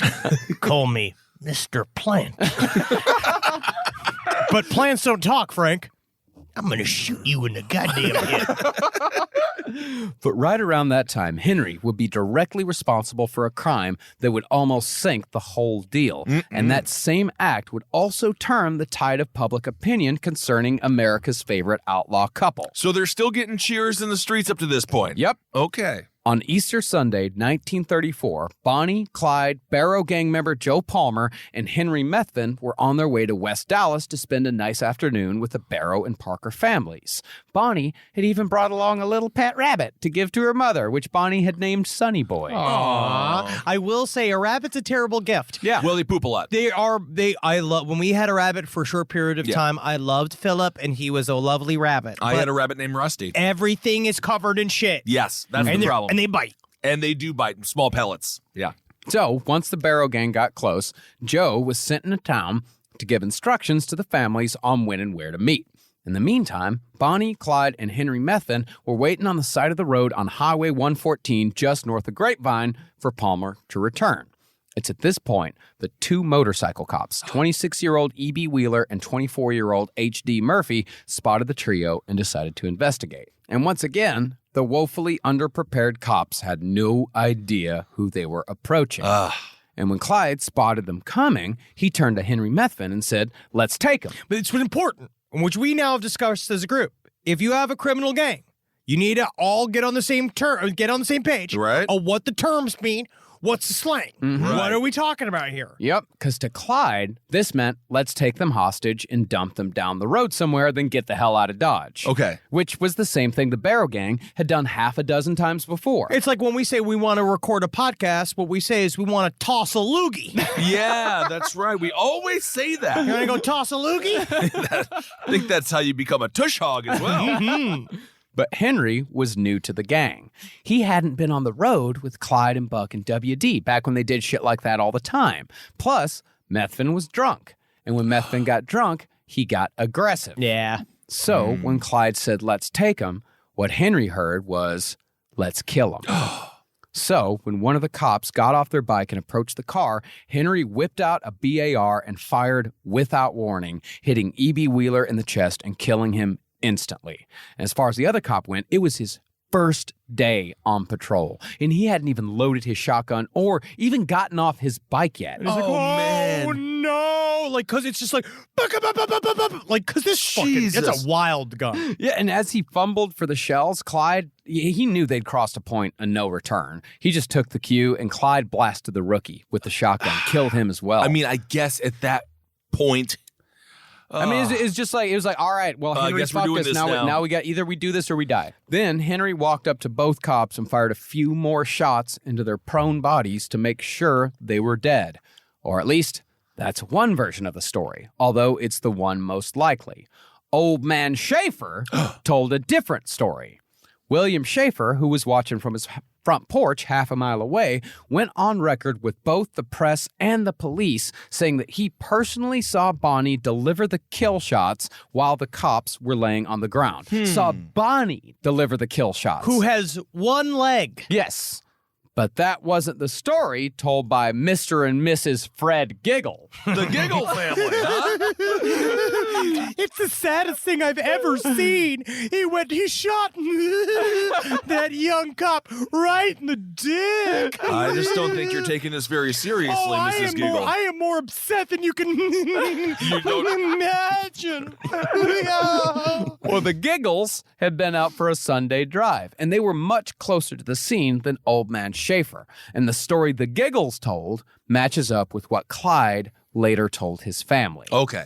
Regardless, though, Schaefer's story, Old Man Schaefer, that was the one the press went with. And movie theaters across the country showed newsreels of Old Man Schaefer colorfully reenacting the scene in his front yard. He wouldn't believe it. She came out the car just ba-boom, ba-boom, ba-boom. Huge breasts showing exposed. And then she put the gun in her vagina. Really? And she went, ba-goosh, ga-goosh, ga-goosh. And then Clyde took off the dress and the two of them started making love in the ditch, you see.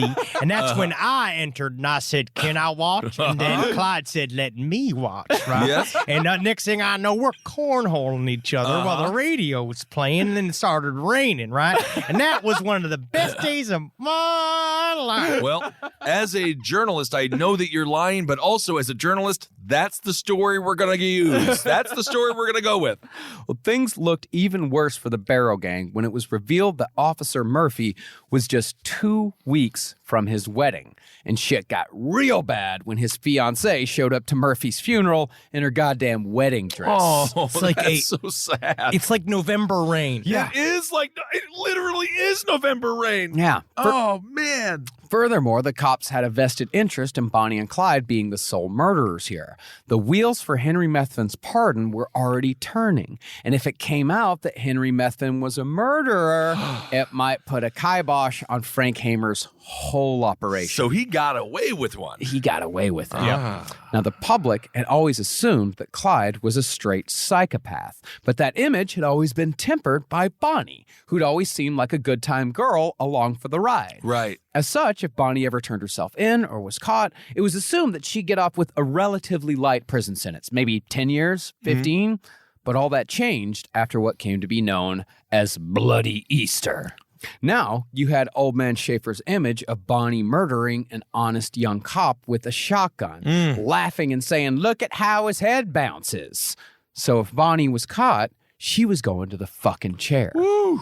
Ma Ferguson even put a price on Bonnie's head for the first time, offering $500 each for Bonnie and Clyde. But the Barrow Gang wasn't done just yet.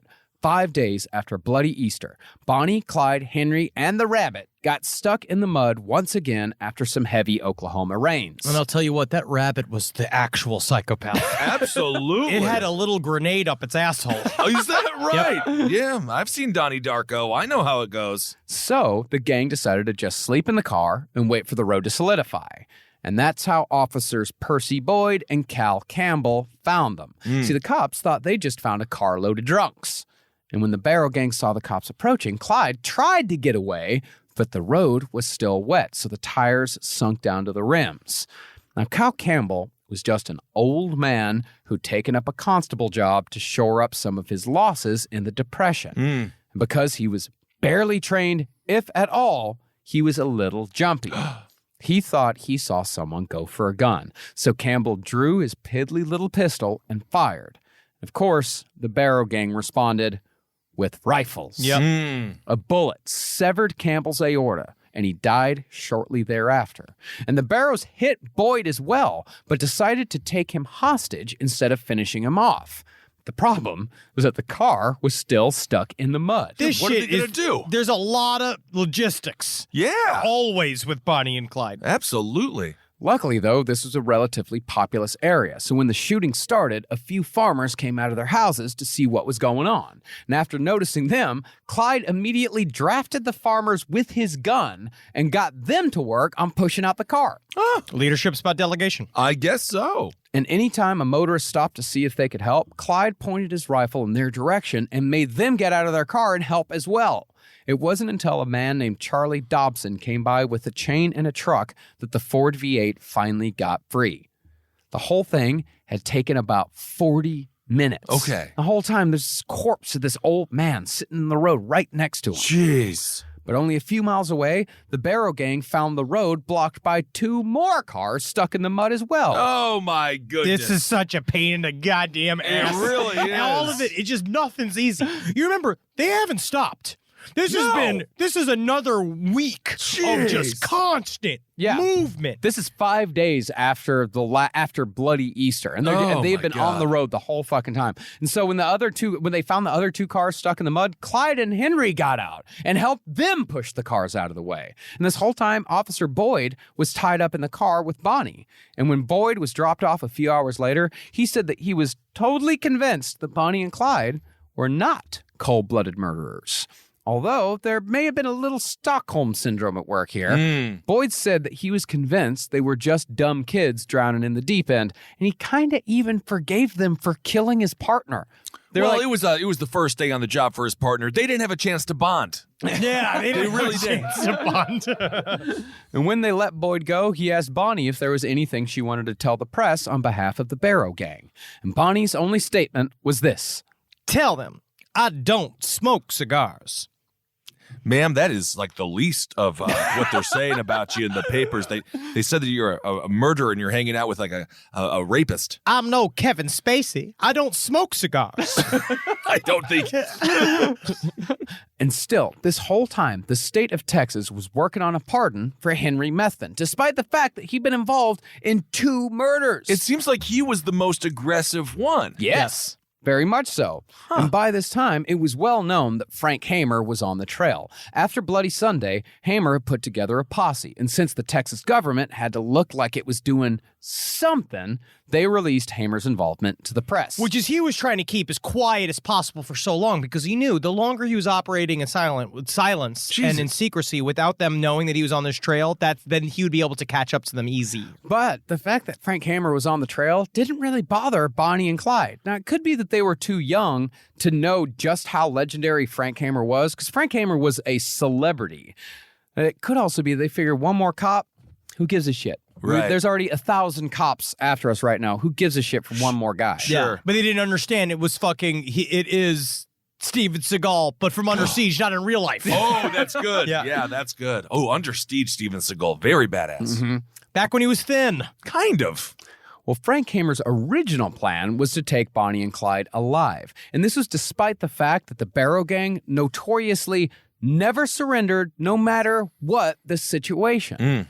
And really, Frank Hamer was by no means a stranger to shooting first and asking questions later. His real issue was that he didn't want to have to kill a woman. So it's very, It's like, very weird. It's very old school Texas honored. Like, I don't want to shoot a woman. But they Okay. viewed Bonnie as not a woman. They viewed her as a syphilis-ridden gargoyle. That was their whole thing, was that any woman that consorted with criminals like this were supposed to be like property of the gang, and that's all she did, and obviously a lot of slut-shaming involved. Well, that's what a lot of the Dallas police. Frank Hamer was just pretty much like, no, she's just a person. I don't want to shoot a woman. She's a criminal like all the rest. Like, he didn't really pay attention to a lot of the more like personal stuff that didn't really matter. He's like, I don't fucking care. No, like he's not- she's killed. She's been involved in the deaths of, I think, 8 police officers at this point. Yeah, I don't think Frank Hamer is going to be like, do you think that Meghan Markle is cheating on Prince Harry? I don't know.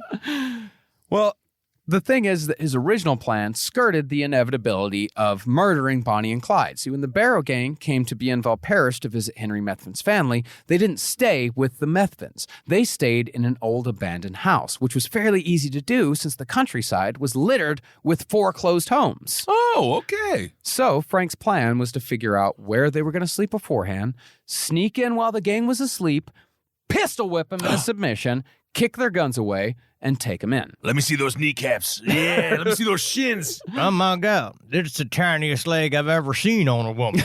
Let me pull it a little bit. Oh, that's fun. That's a fun little leg you got. But it soon became clear to Hamer that this wasn't going to be an option. The biggest problem was that it was damn near impossible to tell when the Barrow Gang was staying the night or when they were just passing through. And after the Barrow Gang killed Cal Campbell, Hamer knew that the longer the Barrow Gang was out there, the more dead cops there were going to be laying in the ditches of Texas and Oklahoma. Yeah, you want to kind of avoid that, I think. Yeah. He just wanted to get them the fuck off the road no matter what the cost. Yes. Right. Okay, so he kind of switched. He's going away from his more passive ways. Yeah. So Frank figured the only way to take him down was a good old-fashioned ambush. Oh. The plan was fairly simple. First, they had to make sure Henry Methvin wasn't anywhere near Bonnie and Clyde when the ambush occurred, because Frank Hamer prided himself on never going back on his word. He always said every time he made a deal with the criminal, doesn't matter who he is, doesn't matter what he did, if he made a deal, he was going to honor his word. That's a big promise, though. Yeah. So we'll see what happens. Honestly, this is getting me really excited for Rob Zombie's 3 from Hell. Yeah, For dude. some reason, I feel like this is like a feels like it. support for that movie, really this is. entire series. So, during one of the quick visits, Ivy Methvin took his son aside and told him about the deal. Henry was a little incredulous at first, but it didn't take him long to accept the fact that he could either live with the betrayal or die with Bonnie and Clyde. Yeah, because he wasn't codependent on Bonnie and Clyde. No. And I imagine he's watching them fuck all the time or do have a relationship and shit. And he's just the kind of third wheel. Well, the second part of Hamer's plan was to make sure that the Barrow Gang came to see Bienville as a safe haven. And this is how Hamer actually used the press to his advantage. He deliberately made it look like he was focusing on Arkansas, Missouri, Texas, and Oklahoma. Smart. And he made damn sure no one saw him in Louisiana. Well, I put on this wig and this fancy dress, and again, I completely blend in. You can see my ample bosom. I have married a local businessman who's taken care of me and our 2 children. Learned that from watching John Candy in Armed and Dangerous. Great film. Well, that way, the Barrow Gang would start to think of Bienville as a place where they could drop their guard. Ah. And so, on the weekend of May 19th, Frank Hamer got word that Bonnie and Clyde were in Bienville for an extended stay. As soon as he heard, Hamer put together a posse of 6 men, including himself, his buddy from the Texas Rangers, Manny Galt, Deputies Hinton and Alcorn in Dallas, who were able to give a positive ID of Bonnie and Clyde, and Deputy Oakley and Sheriff Jordan from Bienville Parish. And Spider Ham. Oh, Spider-Ham! Whoa, it's Peter Porker. What are you doing here? Honestly, that is it. I wasn't into comedy, comic books. I never liked funny books, but I did like Spider-Ham. I almost Spider-Ham was cried. fantastic. It was so cute. So, as planned, Henry Methvin disappeared from the gang soon after arriving in Bienville, telling Bonnie and Clyde that he was going to go see his cousin Willie, and you can pick me up at my dad's place later. But back in the day, go seeing your cousin Willie used to be used to be slang for Masturbating? Yeah. Okay, thank you. Gonna go see my cousin Willie. Not in public. But when Bonnie and Clyde went to go fetch Henry Methvin, Ivy told them that Henry wouldn't be back until the next day at 9 a.m. Must be a long masturbation session. And as soon as Bonnie and Clyde agreed to come back at the appointed time, the trap was set. Yep. Oh, so Henry was all in. Henry was all in. Henry knew Okay. exactly what was happening the whole time. He completely betrayed them. He completely fucked them over to save his own skin. I'm looking at both of y'all right now. I don't know what I'll do. I don't know what my price is. It's like the end of the movie The Thing. I don't know which one of us will turn on the other, but in Intriguing. the end, it was a good ride, wasn't it, boys? Yeah. It was pretty fun. Yeah, it was pretty fun. Well, that night, the posse of 6 set up an ambush site on the road to Ivy Methvin's house. Sitting about 10 feet apart, the posse was armed with lever-action rifles, 35 caliber rifles made to kill big game, and of course, BARs. But Hamer had the biggest guns of all. He'd brought a 12-gauge shotgun and a Colt Monitor machine rifle with a 20-shot magazine, known as one of the ultimate kill shot weapons due to their ability to punch through damn near anything. He had the 1930s version of Old Painless from Predator. He's got the jaw in, being like, you gotta take some of this, will make you a sexual tyrannosaurus. Oh, my goodness. Now, the location of the ambush was just as important as the firepower they were using. The place they set up camp was such that while they could see anyone coming down the road, whoever was coming down the road couldn't see them. And for bait, the posse used who else but old Ivy Methvin. They had him pull his truck over to the side of the road and remove a wheel, and they knew that Clyde had warm enough feelings for Ivy that he'd feel obliged to pull over and help. Wow. So, at 8 a.m. that morning, Methvin took the wheel off his truck and waited. Problem was, plenty of friendly country folk were ready and willing to render assistance. You need help with the wheel? You need help? We're doing a trap for law enforcement. Is it a trap for me? No, you're good. I'm good? You're good. Do you need help with the wheel? It's No. a trap for law enforcement. For me? No, you're good. Oh! Well, that meant that Ivy just had to keep waving people off. Get away from me! I'm good. Get away! That Ivy's a real asshole. I tried to help him with his fucking tire, and he said I wasn't even good enough to help him. But just after 9 a.m., though, the posse heard the high-pitched whine of a Ford V8 coming down the road. Now, Hamer had never actually seen Bonnie and Clyde in the flesh until this moment. But Ted Hinton, who knew Bonnie from her waitressing days, he ID'd her as soon as they were in sight. And as predicted, when Clyde saw that it was Ivy Methvin on the side of the road, he slowed down to see how he could help. It was at this point that Frank Hamer stood up and was just about to give Bonnie and Clyde the chance to surrender. But Bienville Parish Deputy Prentice Oakley was understandably a little jumpy. Yeah. Given how many times Bonnie and Clyde had escaped and how many cops they had killed while they were escaping. Understandable. Oakley was also a crack shot. So, with no prompting, Oakley squeezed the trigger and sent a spray of bullets flying towards the car. One entered directly into the side of Clyde Barrow's head, killing him instantly. I really thought you were going to say, and then he lived for another 8 months. They were back on the road. He went back to school. He became a barber. Wow. The men present said that the scream that came from Bonnie's mouth immediately afterward haunted them for years. Oh, my God. But it was too late to stop. As soon as Bonnie screamed, Clyde's foot slipped off the clutch and the Ford started slowly moving forward. It was at that moment that everybody opened fire. It's fucking crazy, dude. In 16 seconds, the 6 lawmen pumped 150 bullets into the car. They ripped Bonnie to shreds. Then, when the car stopped, Hamer walked up to the vehicle, opened the door, and fired a few more shots in the bodies just to make sure. Wow. Ted Hinton said that when they opened the doors, Bonnie and Clyde's bodies looked like nothing more than wet red rags. Wow. 16 seconds ends this whole crazy tale. And not a goddamn one of the cops helped Ivy Methvin put the wheel back on the car. They didn't help me. Goddamn guy with the wheel. Can one of you guys help me out? Be like, hey, oh man, you asked me earlier. You want to come help me with the car? Fuck you, Wasn't good Ivy. enough for you then, huh? So almost immediately, Ted Hinton started filming the scene. A reporter had given him a 16mm movie camera for when he finally got Bonnie and Clyde. And Hinton had been carrying around this movie camera in the trunk of his car for 17 months. Wow. Among Bonnie and Clyde's personal effects were 3 BARs, 2 sawed-off shotguns, almost a dozen handguns, 2,000 rounds of ammo, 15 license plates, suitcases full of clothes, makeup, fishing tackle, road maps, a book called The Saga of Billy the Kid, true crime magazines featuring stories about themselves, and a saxophone. Holy shit, it's the entire writer for the E Street Band. Isn't that interesting? Oh my God. Well, Frank Hamer took the guns so he could sell them to true crime memorabilia collectors because that was already a big business.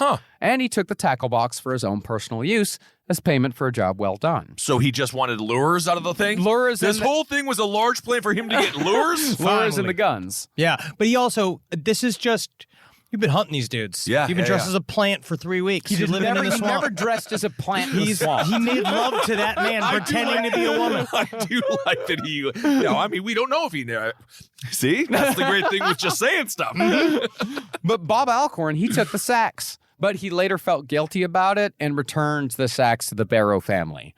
Interesting. Now, word had spread fast in Bienville Parish that Bonnie and Clyde had been killed down the road. And pretty soon, souvenir hunters showed up trying to pry bullets out of tree trunks with pocket knives. One dude even tried cutting off Clyde's ear and his trigger finger, but was pulled back by the cops on the scene before he could do it. The most morbid thing that a few of them managed to get was a lock of Bonnie's bloody hair. I feel like this is a fun answer to how many times we've done interviews with journalists and shit where they ask, so why true crime now? Or you're like, exactly. It's been worse than this, actually. It's been We a just do lot podcasts. worse. Yeah. We just laugh and joke. No, people used to go and try to cut the fingers off of dead criminals so they could put it on their mantle. What do you do with the trigger finger, though, that's just disconnected from a body? What do you do with it? Suck on it. Yeah. You look at it? You pickle it. You pickle it. Okay. By that afternoon, the car with Bonnie and Clyde's corpses still inside was towed to the nearby town of Arcadia. The only hitch came when the tow truck broke down in front of an elementary school right in the middle of recess. Yay! It's corpses! Yay! If all three of us were on that elementary school playground, we'd be like, this is the best day! This is the best day! Look, I got blood on me! Oh my I'm covered in blood! You got the blood! Somehow, the cops weren't able to stop a throng of children approaching the car, and one of the more curious kids just reached up and pulled the sheets right off of the body. Cool! Oh my God. Honestly. Just all these kids. I want to see. I'll show you guys. Getting the bodies to the funeral home was even more of a chore. Within hours of the ambush, 16,000 people had gathered in this town of 3,000, and the undertaker had to walk out and spray them all with embalming fluid to get them to back up. I tell you what, that's something I've always wanted to do. But although the two lovers were inseparable in life, Emma Parker made sure that Clyde did not have Bonnie in death. And so the two of them were buried apart. 10,000 people showed up to Clyde's funeral in Dallas, where he was buried with his brother Buck in the shadow of a shared tombstone. But that was nothing compared to Bonnie's funeral. 20,000 people showed up to see Bonnie get buried. Wow. Bonnie and Clyde. Now, was this in celebration or in grief? Was it curiosity? Like, yay, they're done, they're done? It was respectful. Okay. Yeah. It's a big moment at the time. They were massive symbols at the time. Right. Both and it's hard when you're like icons can be neutral, I think. I think that there's a part of it where they obviously the story is done. They're terrible criminals, but there's something about it that meant something to the country. And so when they died, there's a little bit of when you're living vicariously through them and your romantic fake idea of their freedom also dies. Yeah. And it shows like, and a part of it, I think they almost encourage people to show up to these funerals being like, this is what happens when you become a bank robber. You get shot 150 times and get turned into mush. But while Bonnie and Clyde were the first of the celebrity criminals to die in the 30s, they were by no means the last. By the end of that year, 1934, John Dillinger, Pretty Boy Floyd, Babyface Nelson, and the whole Barker gang were all dead at the hands of law enforcement. Wow. It was the kickoff where it's like, all right, we're not even going to pretend to capture these people anymore. We're just going to fucking kill them. Right. They're like, the Wild West is dead. We will see to it. That's what they're trying to do. Right. Interesting. And as far as Henry Methvin's pardon went, he got off scot-free for his crimes in Texas. He's the one who shot the cop. He's the one that shot the motorcycle cop. But And wasn't he still a prison escapee? Henry Methvin, yes. But he got a pardon for all of his crimes. All of it. Okay. All of it. But that pardon deal didn't extend to Oklahoma because Methvin went down for the murder of Cal Campbell. Because remember, right after they killed the two motorcycle cops, they went up to Oklahoma and killed a guy up there.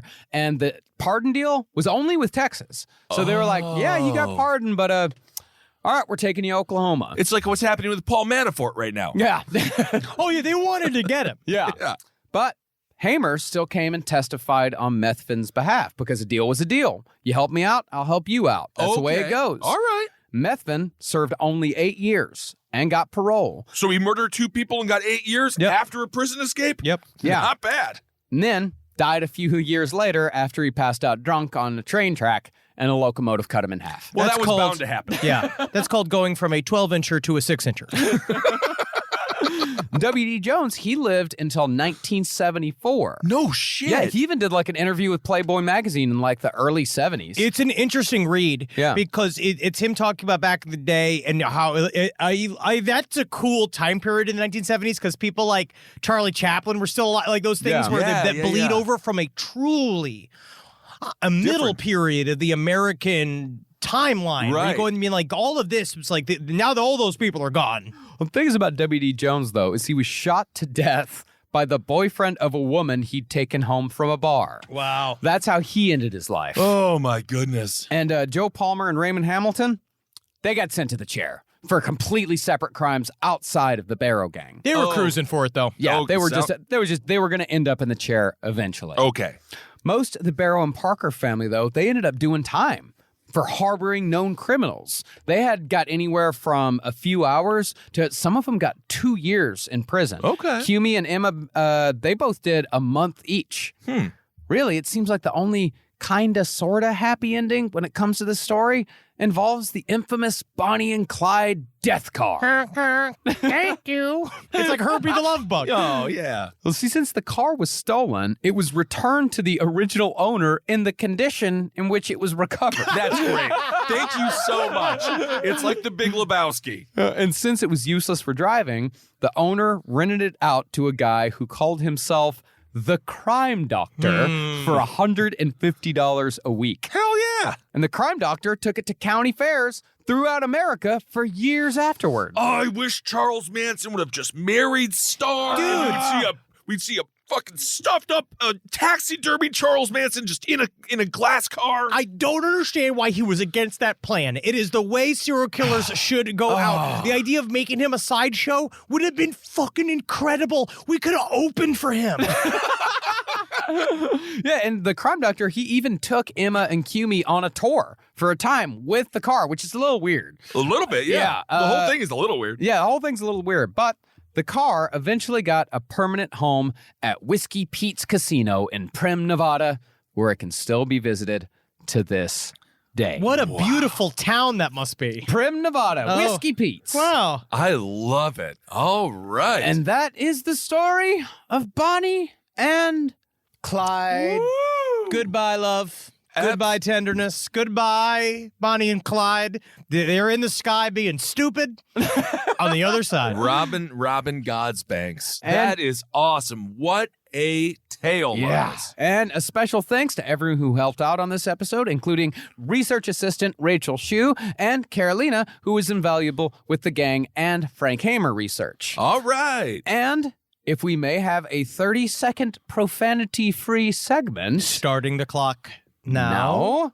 I would like to thank my niece, Kelby Parks, who did the legwork on the G. McMean story, and she's already a true crime nerd in training at 12, despite having no idea what I do for a living. That's so great. Thank you very much, Kelby. Her father is allowing her to listen to this 30-second segment of the show. You did a All good right. job, Kelby. It seriously is read Go Down Together because like we weren't able to cover even half of the story in this series. Like this story truly is actually crazier and more intense and more complicated than we were able to really cover. Did you ever read the book Dahlgren? No. Dahlgren is a hallucinatory sci-fi book from the 70s that reminds me of this whole story where there are so many alleyways and we talked about it last episode where it's like this kind of fever dream that you're caught in where their exploits were, it's so interesting. Like when you read Go Down Together, you feel like you're with them. Yeah. Like you feel like you can, what it's like to be on the road. Like it's a nightmare. Like they're part of it that's really scary for me. Obviously they deserved it entirely. They deserved to be hunted.